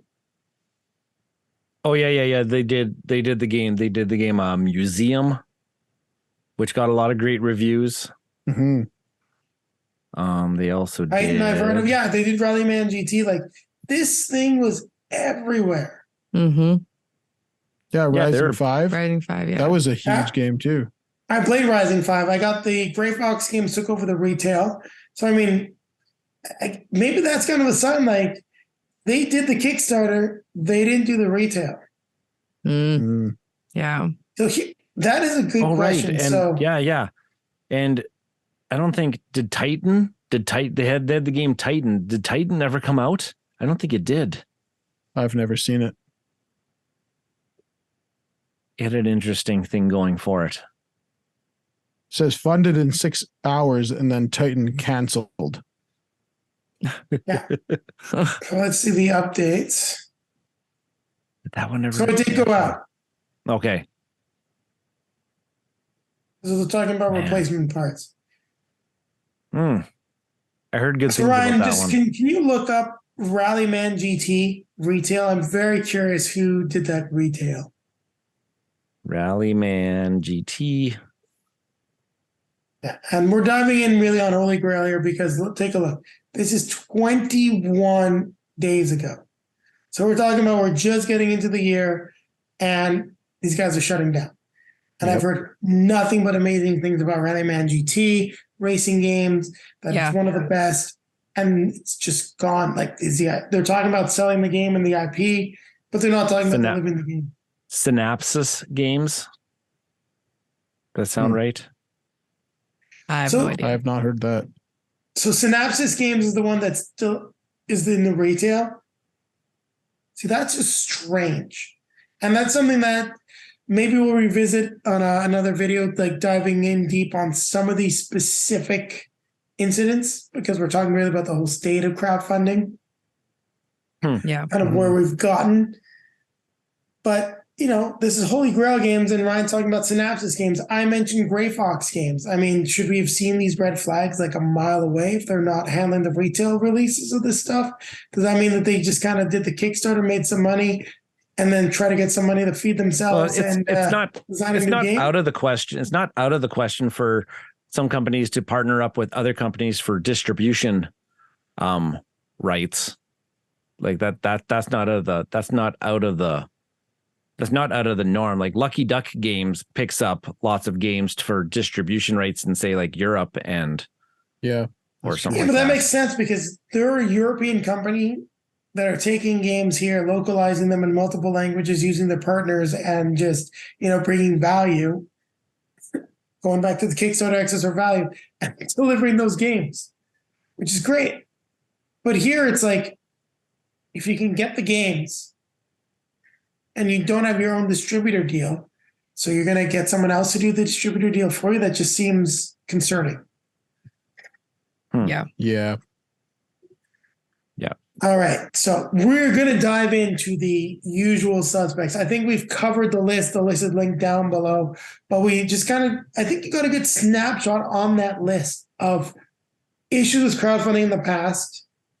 And I think there was a lot more issues that were kind of swept under the rug, but I feel, at least, especially with some of the stuff that we're going to talk about in the next section, that they're becoming more and more and more prevalent, and that you're going to have to be a lot more careful with what you're doing. So I can keep this up because I think Holy Grail Games is a great example, but let's give our opinions on the state of crowdfunding in 2023. Like right now, we'll talk about the usual suspects, highlight it, and maybe change our opinions a little later on after a discussion. But Ryan, right now, personally, how do you feel about crowdfunding in this year? Like, are you going to be backing more or less? We've talked about backing less just because of like our own mental health and financial health, but it seems to be a little more serious now. No, way less. Way less, because I'm starting to get pissed off at companies using crowdfunding as pre-order. Like that's just glorified pre-order system. It's getting it. I don't know why it irks me so bad. That's their financial decision. They're just wasting money by having Kickstarter or a crowdfunding project take an X amount of dollars away from them when they could be offering this up on pre-order on, like, say, I don't know, if they just don't have the means set up to offer pre-orders on their own. Why can't they sites, just sell it in retail? Or just have it shipped to retail? Yeah. It's their finances. Like the reality is they get the money up front. It covers operating costs. It's different. And I think a great example of this, and it's a company that I want to say is doing a lot of good stuff. And yes, they do give me personally a lot of review copies lately. But I think what they've done at Renegade Games, they're showing stuff at Renegade Con. Some of the stuff is going to be available in March. That was like 60 days. Like they're looking at like 30 to 60 days for pre-orders. Product is being made. You're going to pre-order it. You're going to get it. The crossover expansion for Transformers and G.I. Joe is supposed to release March 14th. Yep.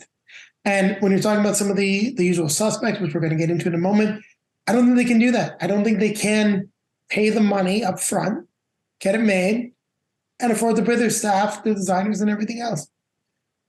Now, Jason, are you saying that that one is on Kickstarter, or that one is like a pre-order on their company's Renegade page? Has actually left crowdfunding. They've done exactly what Ryan has talked about. Yep. Power Rangers, a couple of them are on crowdfunding. They've taken the deck building games. They've only done pre-orders. Power Rangers now on pre-order. G.I. Joe Mission Critical, which for like the original box, the big box, which I think was a little bit of more of a risk for them. They did crowdfunding. It still arrived within a year. So they delivered that very, very quickly, actually. And it should have been one of the ones that I mentioned earlier on, because they really put the pedal to the metal. But that's them shifting their business model.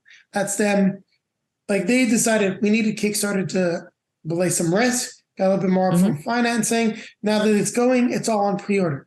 And I think we can maybe see the same thing, as I know they've been talking about, or at least Ryan heard some rumors about a Transformers game using the Guardian system. Yeah, but they still have not announced. They've had 2 of these Renegade Cons now, and they have not announced it. So I'm pissed. So I agree with you. Like, the state of crowdfunding, Ryan, so you're going down Rob and Anna Marie, like you probably have the largest collection. You cull less than Brian and myself combined. Zero. Yeah, Zero is a lower number. About crowdfunding in 2023.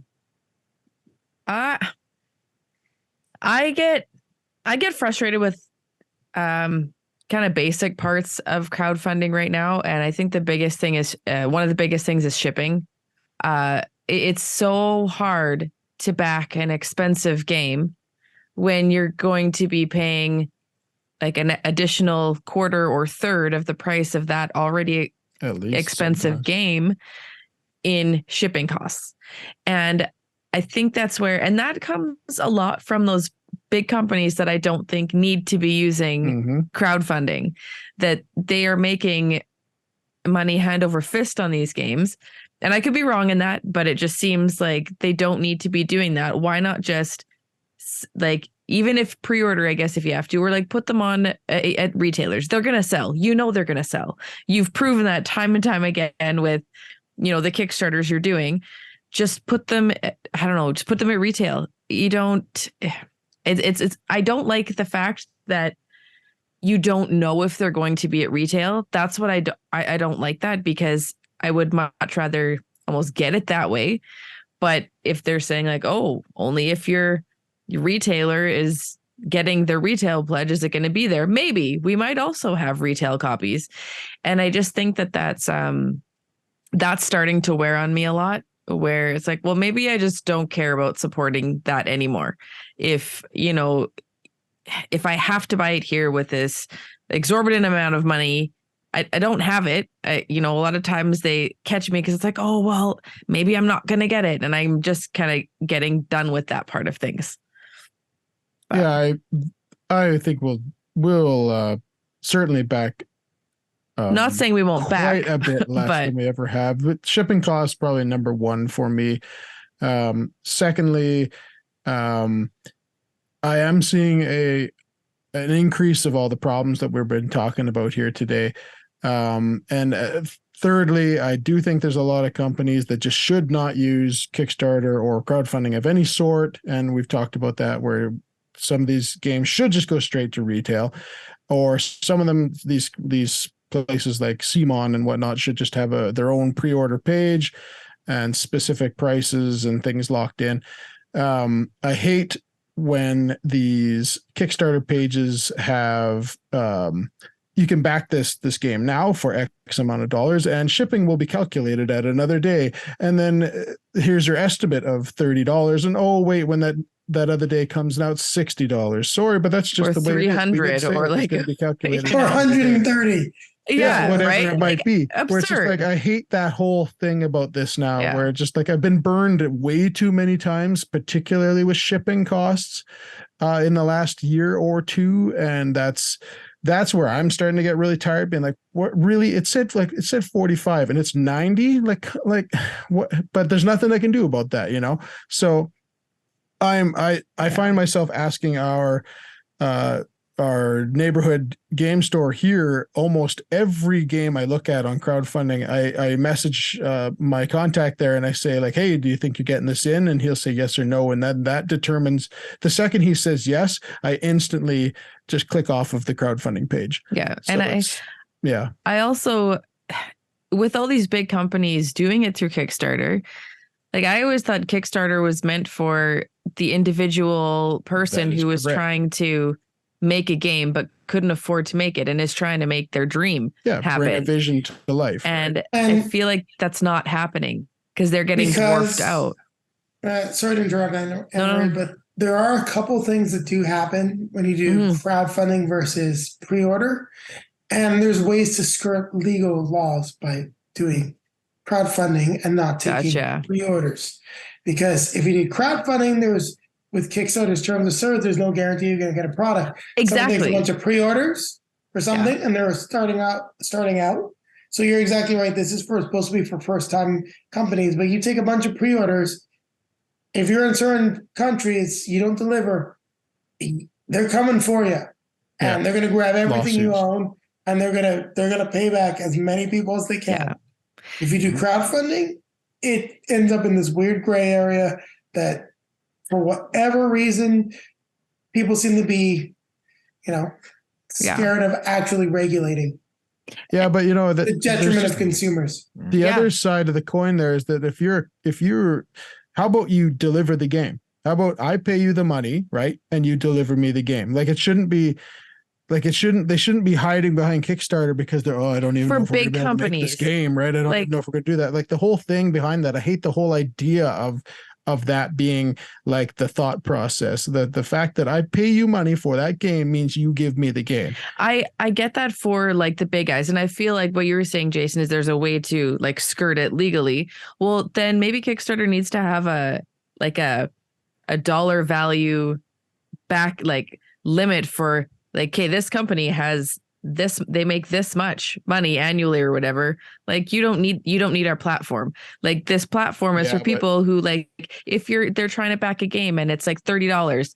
If I back that game and I don't get it because it fell through, but he can use that money to maybe make another game.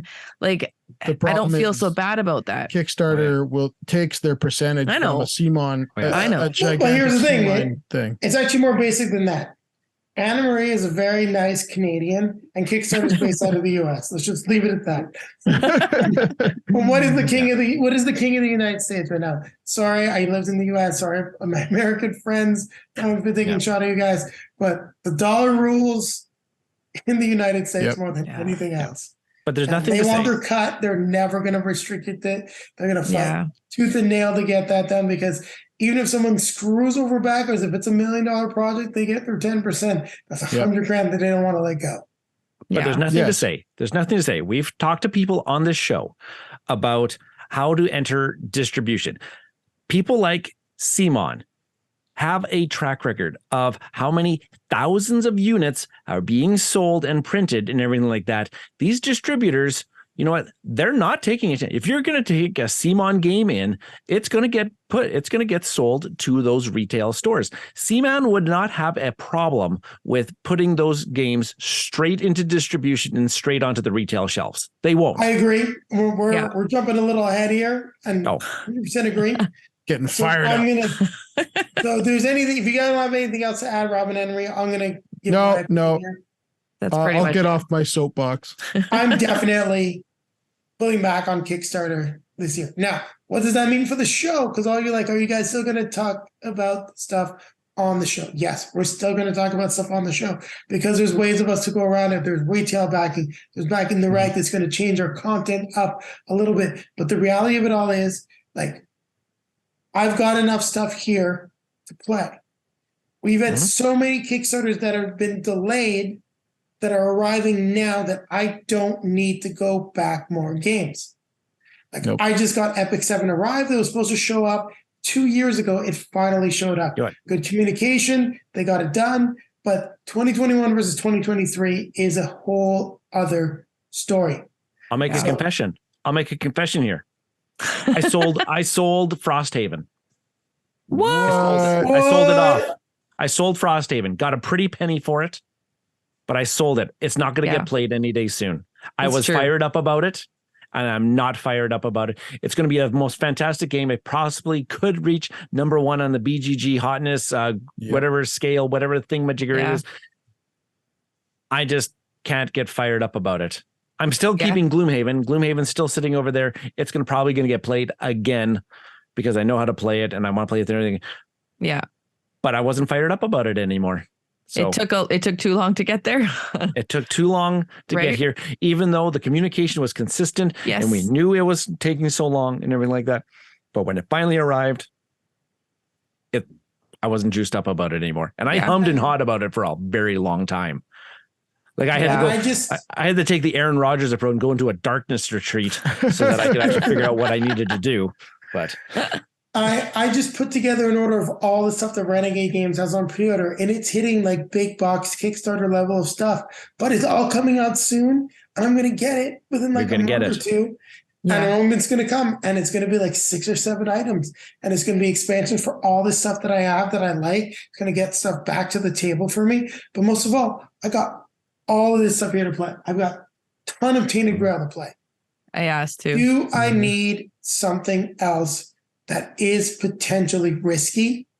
And the answer is starting to go up more and more in the no column, especially as we're going to dive into some issues that we've all had with the usual suspects. But we're still going to talk about the big games. We're still going to give our opinions.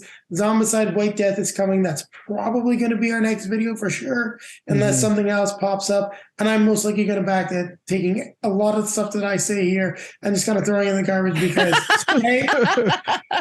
A, Julie loves Zombicide Fantasy, and B, the best way to get CMON stuff and the best value for your Zombicide is through crowdfunding or through a retail back. So one way or another, I'll be getting that game. Retail back. Don't buy it off of Crazy. I'm going to try. It just depends on a couple of things. We'll see. But, support your local game store. all right. So we've looked at this Titans page enough.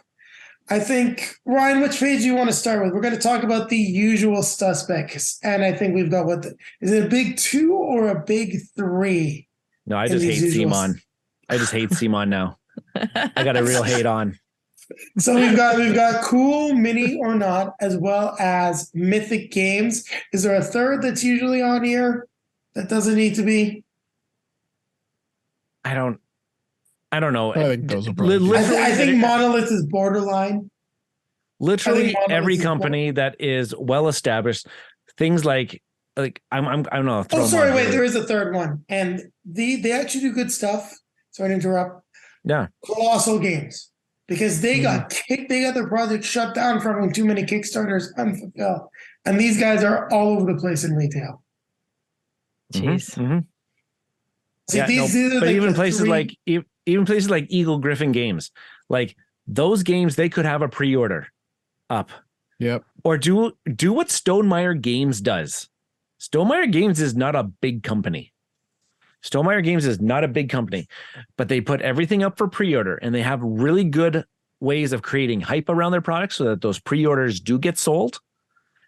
And he does the print runs. Just does the print runs. Like, hey, I'm going to print 1,000 copies of this game. And so, Ryan, I'm not going to print anymore until those sold. So if we're talking about the usual suspects, why don't we bring up Trudvang Legends? Don't get me started on this stupid game. Yeah, start it up. Can I use my swear? Can I use my swear here? You can. Go ahead. Fuck this game. Fuck right, this project. Sorry, I used 2. Do you want me to bring it up? Page. Yeah. Okay, wait. I got it. Page. We need some background here. Trudvang Legends. My God, this stupid project. Oh my gosh, I can't believe we're going to talk about it. This is the project for me personally. Like, I got a refund. I lost some money on this. I don't regret it. But this is when I started realizing that even the best companies on Kickstarter are not necessarily a sure thing. When they decided to scrap this at the start of the pandemic, I realized that I was going to have hundreds of dollars tied up for God knows how many years. And when was I going to get it? There I go. Campaign here. This funded back on August of 2019. August of 2019, and I did not get it until the very end of 2022. Didn't get it to the very end. And that's because they scrapped the game because it was not ready to be on Kickstarter. No, and you can see there were 50,000 comments on this page. And I bet you a good chunk of those were from that very early on. Said when they did it, it funded, it ended, and they waited till it ended to announce, yeah, this game needs to be completely reworked. And I should have got my money back too. I should have got my money back too, because I played through a couple scenarios of this and it was not what I was expecting it to be. They scrapped all of the interesting Eric Lang design. But Rob and Anna Marie, you did pick up a copy and you got it for a really, really good price. So you could not say no to that price. Next to nothing. So you could not say no to that, but you're going to get some value out of what you paid for it. I am not going to get anything for this stupid thing because there's still a second wave of crap coming that I'm not going to play. Oh, mercy. Oh, no. But this is the example, right? Like, And I wanted to highlight this because we're talking about CMON, and none of us know CMON's financials.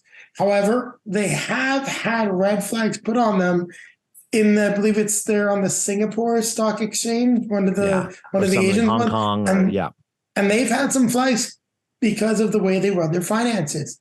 And you look at Trudvang, and this is also kind of when Eric Lang and CMON broke up. Yeah, because his name was originally on the box, right? He's now, his name's off the box. And after this incident, he's no longer a CMON employee. He went back to freelancing. Yeah. Can you confirm for me? Because my copy is not you have your copy in the room. Is Eric's name on the box? No. Not that I can see from here. It's not. Yeah. Not on the front of the box anyway. Not on the front, not on the side. This is pure speculation. Take nothing what I say to heart. I don't know anything. But if you look at situations where companies like CMON are trying to get money, and then you've got some fallout, and I'm sure we'll never know because there's NDAs and a bunch of stuff signed. I almost feel like this was a design that Eric Lang was not ready to put out. CMON needed money, so they just threw it on Kickstarter, full well knowing that it was going back to redesign because they needed an influx of cash. Now, the one thing I'll say is CMON is good enough at running their funds that they will have so far delivered all their projects, but how much of this was taken for their operating income that they apparently probably needed at the time? This is pure speculation. I have no idea. Yeah. But it rubs me the wrong way. And it does seem to be like that is consistently what they're doing. It feels like CMON does not have the money to print 12,000 copies of everything. And I'm just saying if that was like the legendary, they do not have the money to print 12,000 copies, so they have to get it up front. And I don't know what they're keeping end of the day. Because it feels like CMON is a big company, but I'm starting to feel more and more like they're really not that big. But I wonder though, I don't know, because when you get that many, usually with supply and demand too, right? When you get that much of an order, like you have so many backers and they're getting so many of the same things, it produces at a less cost because, right? Like when you get it en masse. And so when they're constantly selling so much on their, like you said, did they just have problems with their financials? Like they don't know how to manage their money? Well, there's a dirty secret in miniature production. And this is one of the things that I learned a ton about because of Foxtails Studios and looking into Overturn, is that the molds for miniatures actually wear out. So at a certain point in production, especially if you want to reproduce the game, you could say produce like X amount of copies on your first original cast of these things. And if they wear out, you're going to have to make new ones. And that then resets the cost and resets your economies of scale. Because it's those casts. It's those casts that cost so much. So when a game has a bunch of unique miniatures to it, the cost of that production is tremendous because each of those miniatures requires a different cast, which are about they're definitely close to 20,000, if not more or less. I don't know. The research I did was years ago, so it was around that for each individual cast. Okay. Wow. Fair. Cool. It just seems, I don't know, their games are quite pricey. They're not cheap.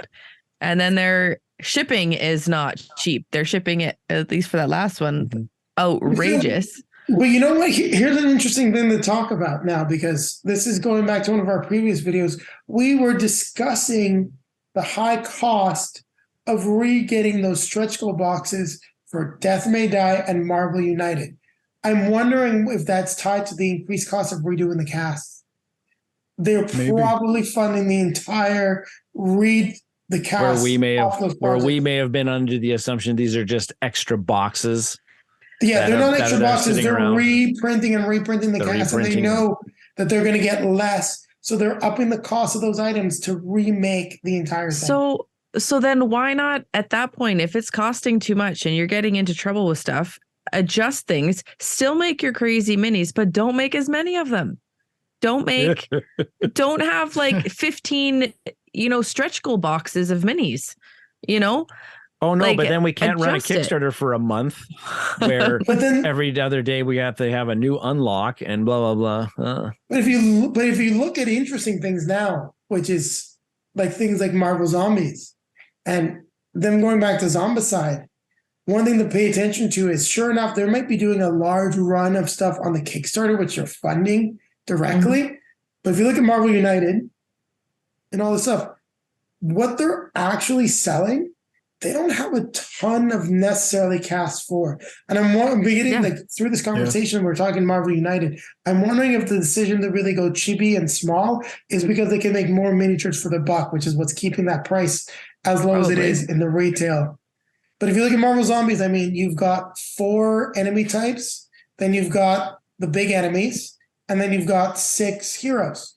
And that's the core of the retail game. That's what's primarily going to be available. You're going to have 2 boxes of that, and everything else is just basically one run. So they basically have a fixed cost to do this explosive, like awesome thing that they've calculated out based on X amount of backers that they spend, that they predict to have. They spend the money, and then now they're making the other stuff cheaper.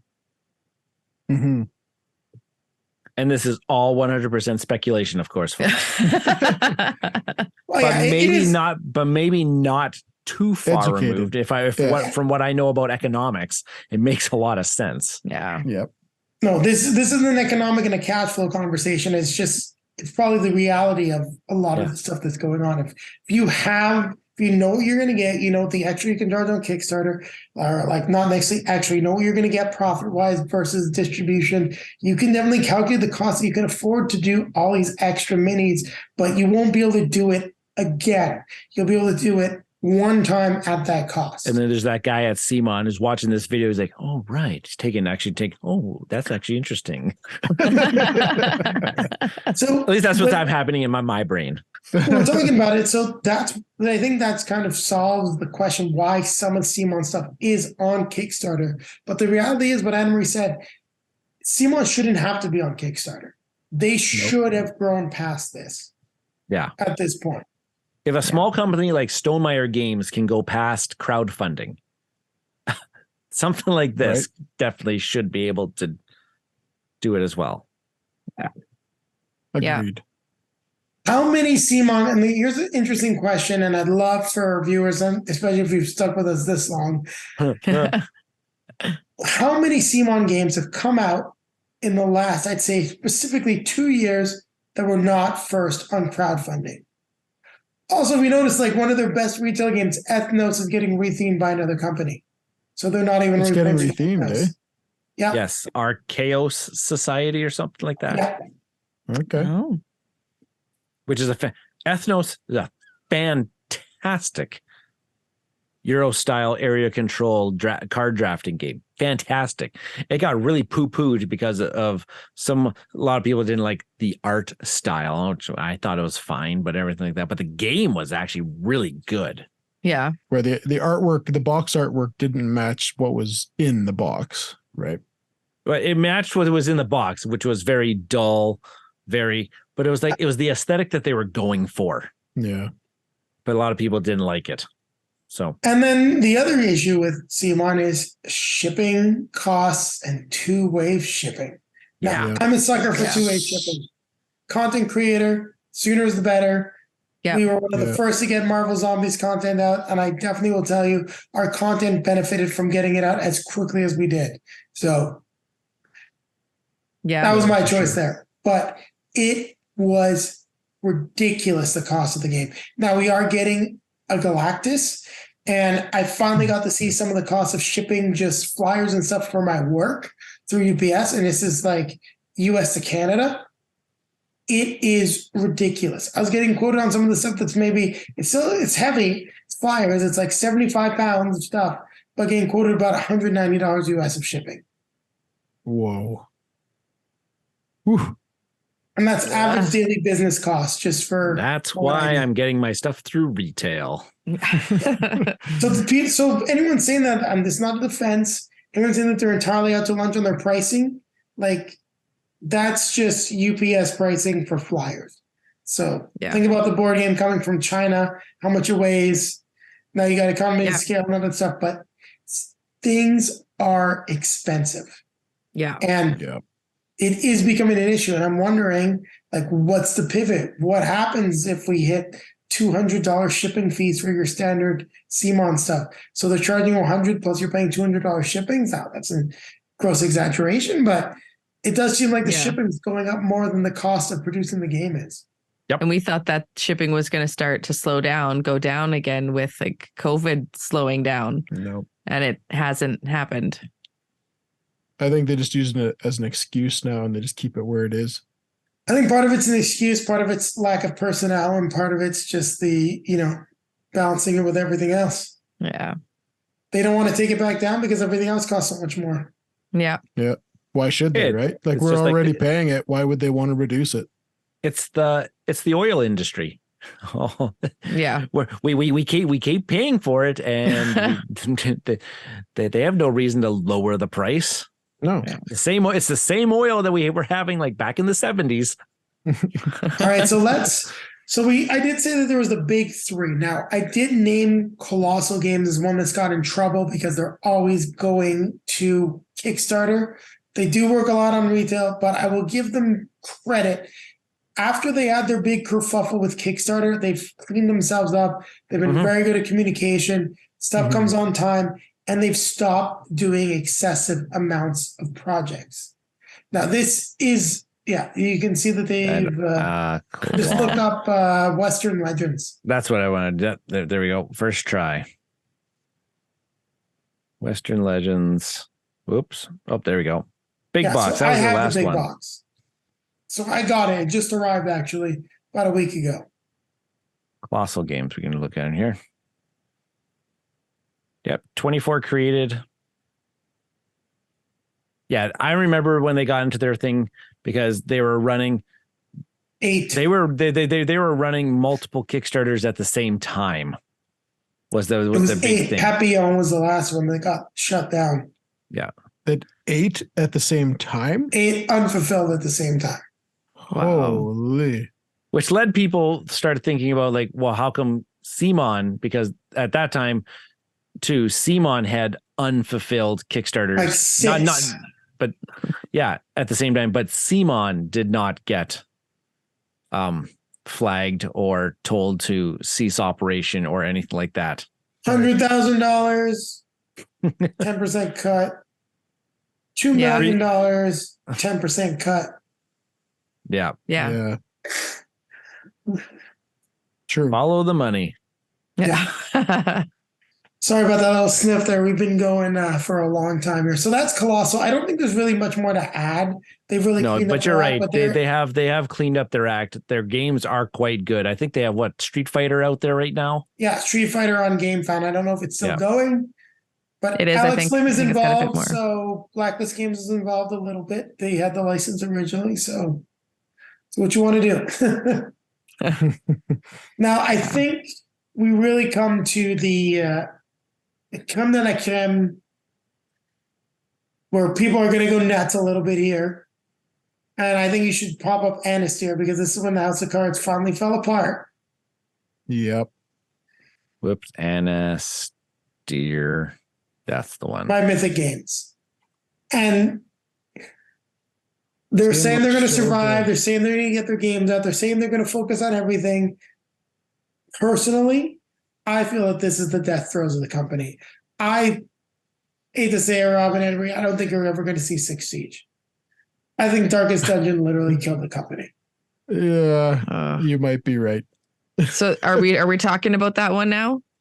Hey, go for it. Like, I've been talking enough here about some of the speculations and doing some economics with Ryan, but I got to add Anistyr. So this is when I actually did the chargeback and like just barely, because they fooled me. Looks awesome. I went all in. I got all my money back. But right now, like, this is nowhere on the slate for expected delivery of July 2023. They have no idea when this game is coming.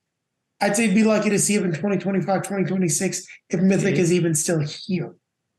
Yeah. They in that email, what we were alluding to earlier is in the email for Six Siege.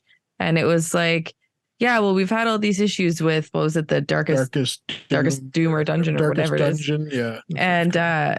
And most of the email was about that game, and then how they had put it, this was not the email, this is a different one, but how they had that game was being offered at like 50% off to people when the backers hadn't even received their copy of it yet. Yeah. Like, what? Like, 50% off? Their Black Friday something or other deal email sent to my inbox saying you can get Darkest Doom 50% off retail or whatever, and people were losing their mind. Like, I haven't even received my copy yet, and people can buy this from your website for half of what it cost me. Well, how about I cancel my Kickstarter and then I just buy it off your website? And they're like, nope, no refunds, and just like, oh my goodness. Like, that's frightening. And this is another example of Mythic trying to do what they thought would be the right thing. They were screwed on shipping. The funding wasn't there. Just charge everyone. Yeah. Like, make the crappy call. I'm sure there's people out here that are going to comment if they read this and see us, be like, how can you say that? It was unfair. It's not fair.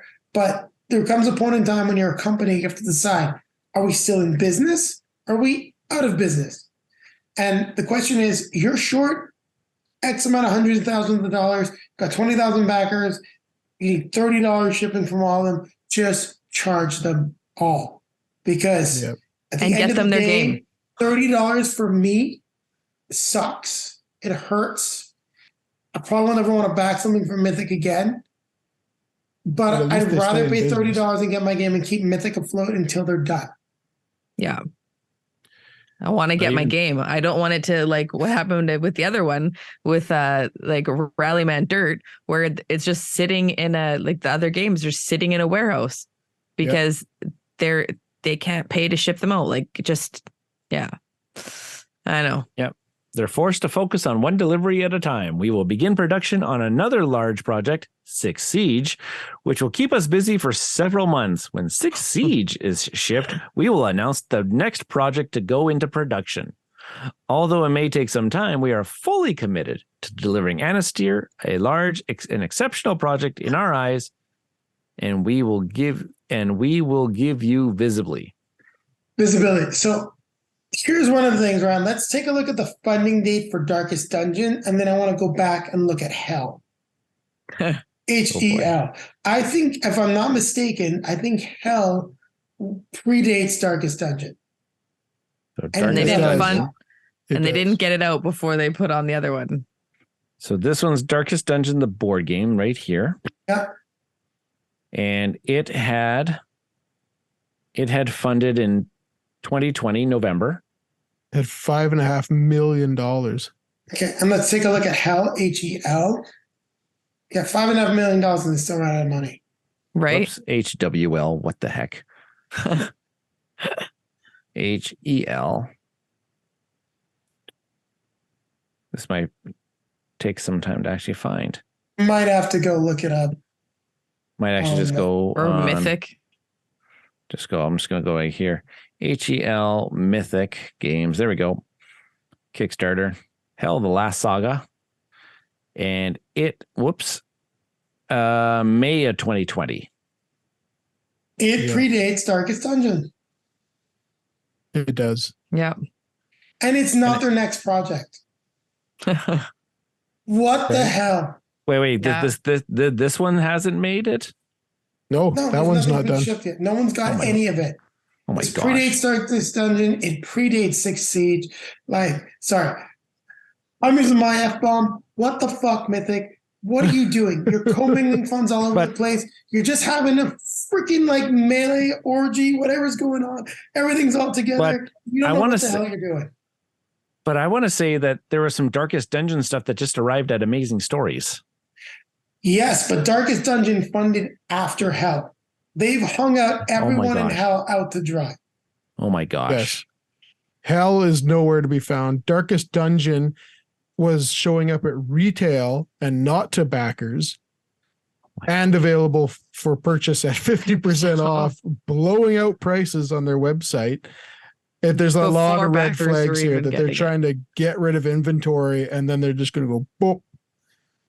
and close. And then they're going into 6 Siege. downgraded. Like, look, I think Mythic Games is toast. They fired most of their staff. I don't know what's going on.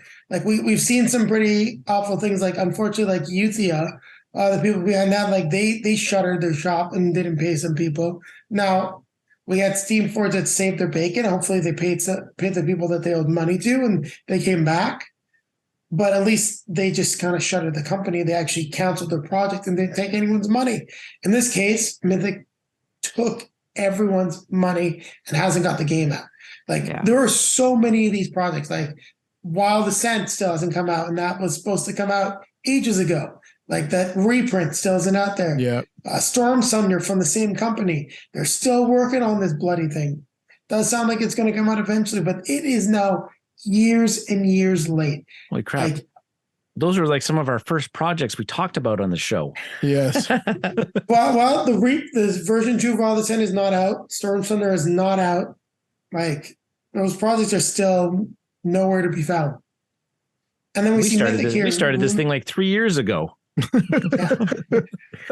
And here we got Hell the Last Saga from 2020, right after we probably started this, but we weren't. I was really cool on Mythic Games, so we were kind of avoiding their projects because I had issues with them. But they did follow the refund policy. By the way, I asked for a refund of Anastair Radio Silence, so I got a charge back, thankfully, because I don't think that game is ever going to happen because of how far behind they are. Yikes. And Mythic is a company with the IP they had, with what they were doing, with Joan of Arc, the sales that they were getting. I get why they were on Kickstarter, kind of like Monolith. Like there just wasn't a good way for them to sell these projects. Mm-hmm. But now House of Cards has collapsed. And I'm also wondering, like, how much did the Joan of Arc lawsuit fiasco cost them? Because I thought they settled, but I'm almost wondering if that just damned the whole company. Crazy. Yeah, it's ridiculous. I'm holding out hope that we'll see 6 Siege, because it is the one that they're currently working on. And it is, I mean, they did do an update in January. At least, they're talking about it. So like, I know I'll never get my money for it. Like they'll never give me a refund on it. They updated. They gave you an update on Hell in January here too. It's the same one that's copied and pasted. It probably is. This changed the name. The horn has been blown. Yeah, that's different. Read the rest, Ryan. It's identical. Oh my gosh, it is to this thing. Oh no. Yeah, the same thing about selling off the IPs. New communications team. Yeah, they sold Hell? Steam Watchers. They sold that. They sold 2 or 3 things off to Simon and 2 or 3 things off to someone else of their IPs. I think it was Steam Forged, but I could be wrong. Our new team is now fully focused on completing the shipment of Darkest Dungeon, and then we'll move on to the next shipment in February, which is 6 Siege. So who knows? I'm not keeping my fingers. Mine are crossed. Refunds are still being processed. Yeah, they're not. Yes. No, they're not. Maybe on L, but I don't believe it for a second.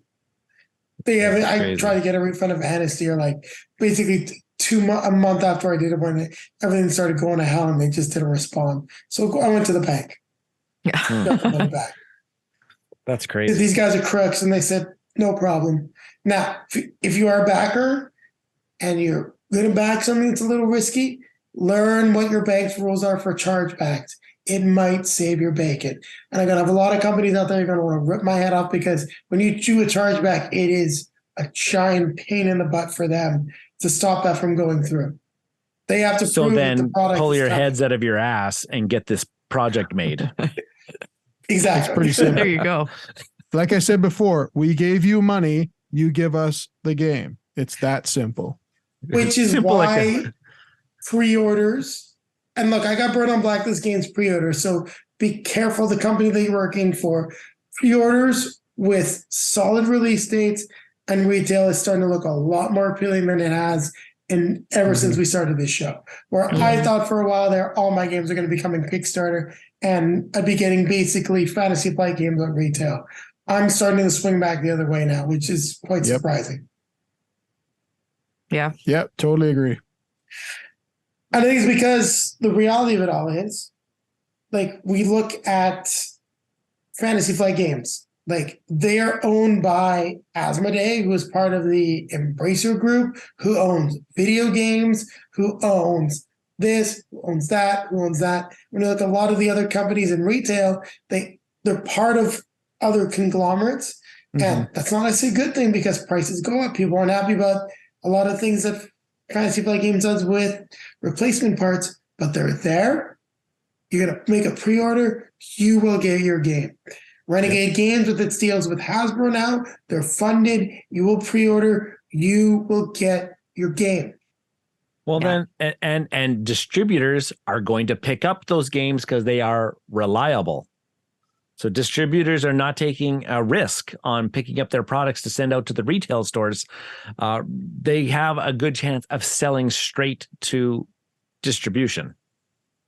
Yep. And if someone goes bankrupt, by the way, their creditors get paid first. And who are the creditors? Manufacturing and distribution. You Kickstarter backers? Nope. You're not getting anything. No. You're not a creditor. You're not. No, because you're not owed anything. Yeah, it's all a gamble. And we could talk a long time about Peterson Games. And if you do enjoy this video, this really long video of us talking about where crowdfunding is, and you want to see us deep dive like Holy Grail, Peterson, Big Kid Games, any of the other ones on the list, I will gladly do that because that is some fun, interesting content for us. Like, I'm getting tired. It's really late here for me, but this has been a great, fun conversation. It has. It really has. So, crowdfunding 2023 recap. Just thumbs up or thumbs down.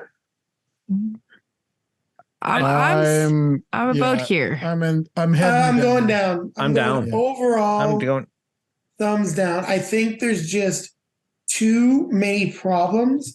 I think that and this is for the overall state of crowdfunding. Yeah. This is not any individual companies. I will still be backing, but my backing will be probably, 5 projects?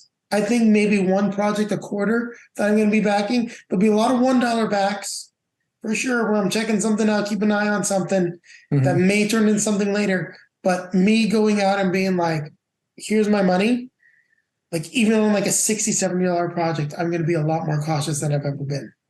Yeah, I'm going to be a lot more picky, and I think I'll be doing a lot more of the smaller games if I'm doing the crowdfunding, not the big gigantor ones. I'll just, I guess, roll the dice, I think, with those and see if they're coming to retail. Anna Marie, do you want to talk a little bit about the kerfuffle that's going on with Earthborn Rangers? Now it's still coming out, but an example of someone with experience in the industry that is struggling to get their company ready. Yeah. So I totally believe in what he was going for and what he's trying to do. But it just seems that now when it's coming to production, it's like, oh, well, this one didn't pan out, so now we have to go to this. Or like, well, this didn't actually work, so now we have to go to this. It's and like then everything he said. Not everything. No, that's crazy. It's not everything. Changed. And then the box size wasn't right. Well, how many boxes were printed before? Right? Like we were talking about that a little bit off screen. Yeah. How much have you thrown away? So hopefully, in the last year? Hopefully not a ton, but you had actually, Jason, brought up a great point on this one. Like it probably, I still believe in what he was going for, and I do think that it's worthwhile. But like you said, I think they should have started smaller and figured it out on a smaller game, and then maybe gone to the big one card game and just try to get those. Well, this cards. is a card game. no, like I mean, like a small card game. Yeah, it was like a $400 card game. Yes, even more than that. I know. I remember some of my words on that project was like, this thing is going to happen, and we're going to look back on this day, on this project, and people are going to look at this project going forward as like, hey, how to create system. And now I'm going to have to look back at that and be like, yeah, none of that's coming true. Well, wow, was my prediction way off? I hope some of it is, and I hope that they really do learn from it to make the next one better. I'm still hopeful that some of it's going to work. I know, But here's one of the things that we talked about, right? backers our money, what we've given them for. You gave more money than you would to a game that probably would be out by now if they printed it standard. Yep. And how much are they going back on what they said? Now, the other question is, how much is he saving? Sorry, how much are they saving? How much are you getting refunded? The answer is what? Zero. Nothing. The money has been spent someplace else. Well, they did say something about the playmats, right? That they were giving a bit of a refund on the playmats. A cheaper version of the playmats because they couldn't do the thing they wanted to do with the recycled rubber. They couldn't do it, so they're going with just the neoprene, I suppose. No, I don't think it's neoprene. They're still doing something different. Whatever. It's not what he said. But they're giving refunds on that. Yeah. Okay. Love it, Rob. Yeah. It's fire back. Ridiculous. Well, that's perfect. At least you're getting some refunds on a product that they're changing completely. Yeah. But like on the cards, on the changing in production, like not getting any money back. It just seems no. But that's crowdfunding for you. Yeah. You have no say. You are assuming all the risk as a backer. And for someone who's probably I got lucky. I managed to pull most of my games out of the fire. I've got currently 3 that are SOL right now in Contra, Buddy Cop, and Street Masters. I probably have a lot less at stake than some other people do, or if some other people got burned for.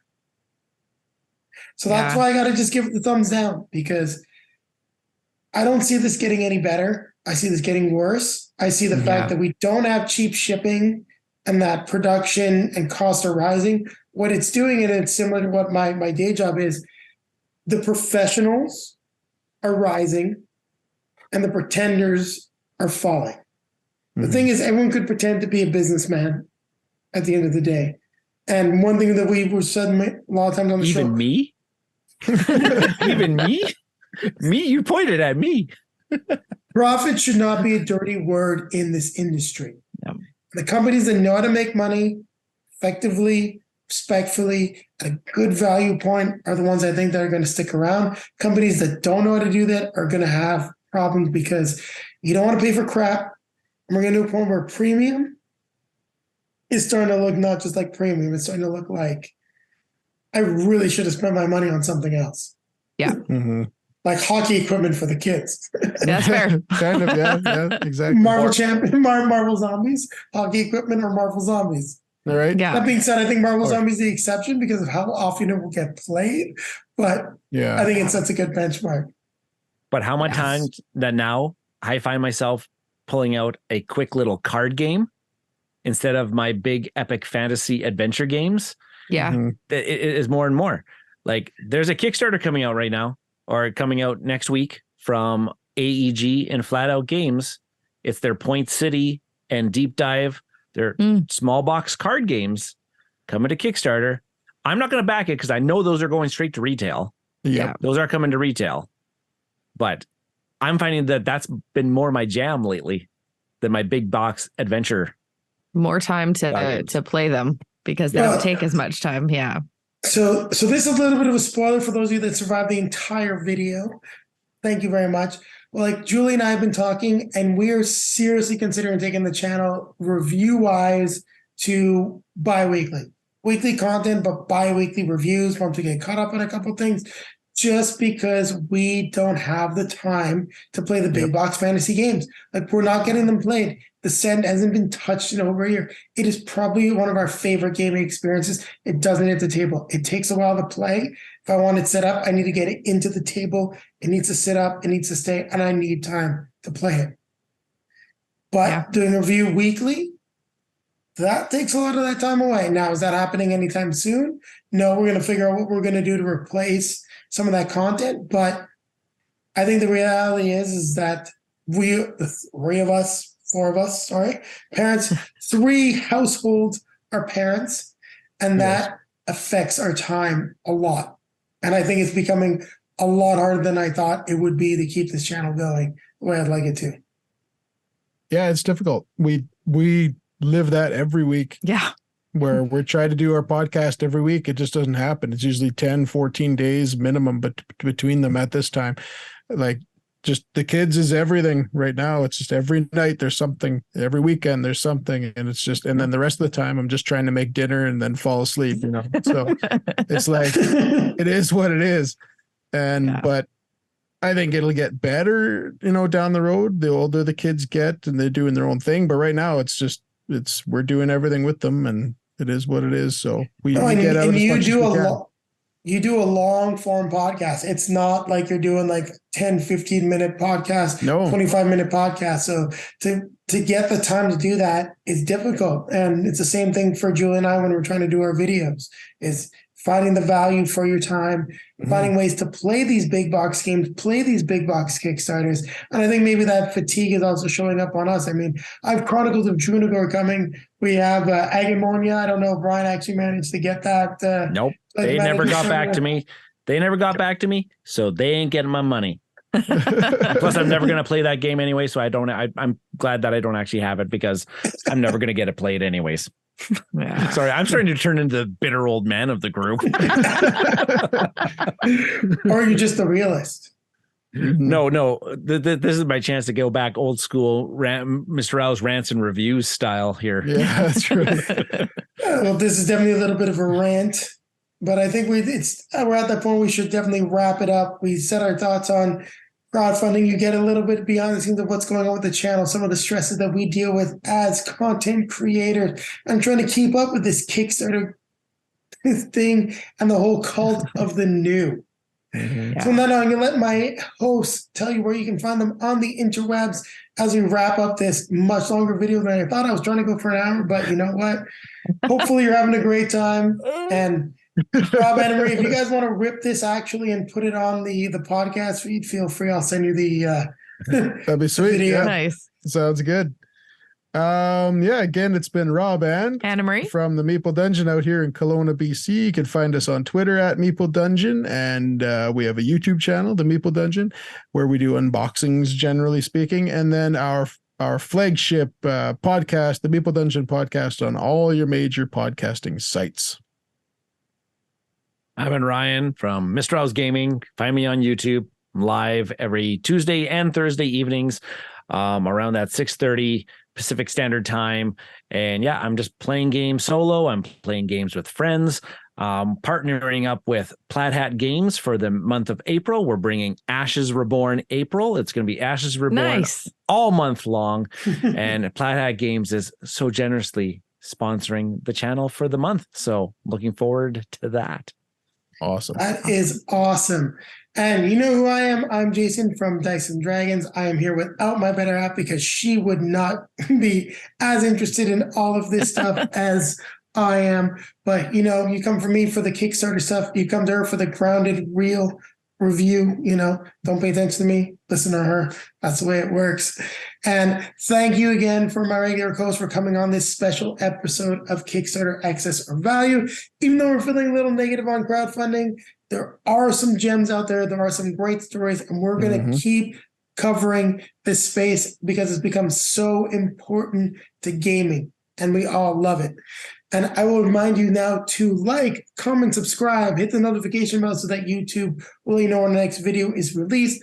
Also, down below in the video description, you'll find links to all of our social media feeds. That's for all three channels we have on here: Dice and Dragons, the Meeple Dungeon, Mista Rau Gaming. Make sure that you check everyone out. You follow us because we have some cool stuff going on. I think all of us have kind of pulled back a little bit on the social media this year. So you're not going to necessarily see us out there every day, but we're going to be out there on a regular basis.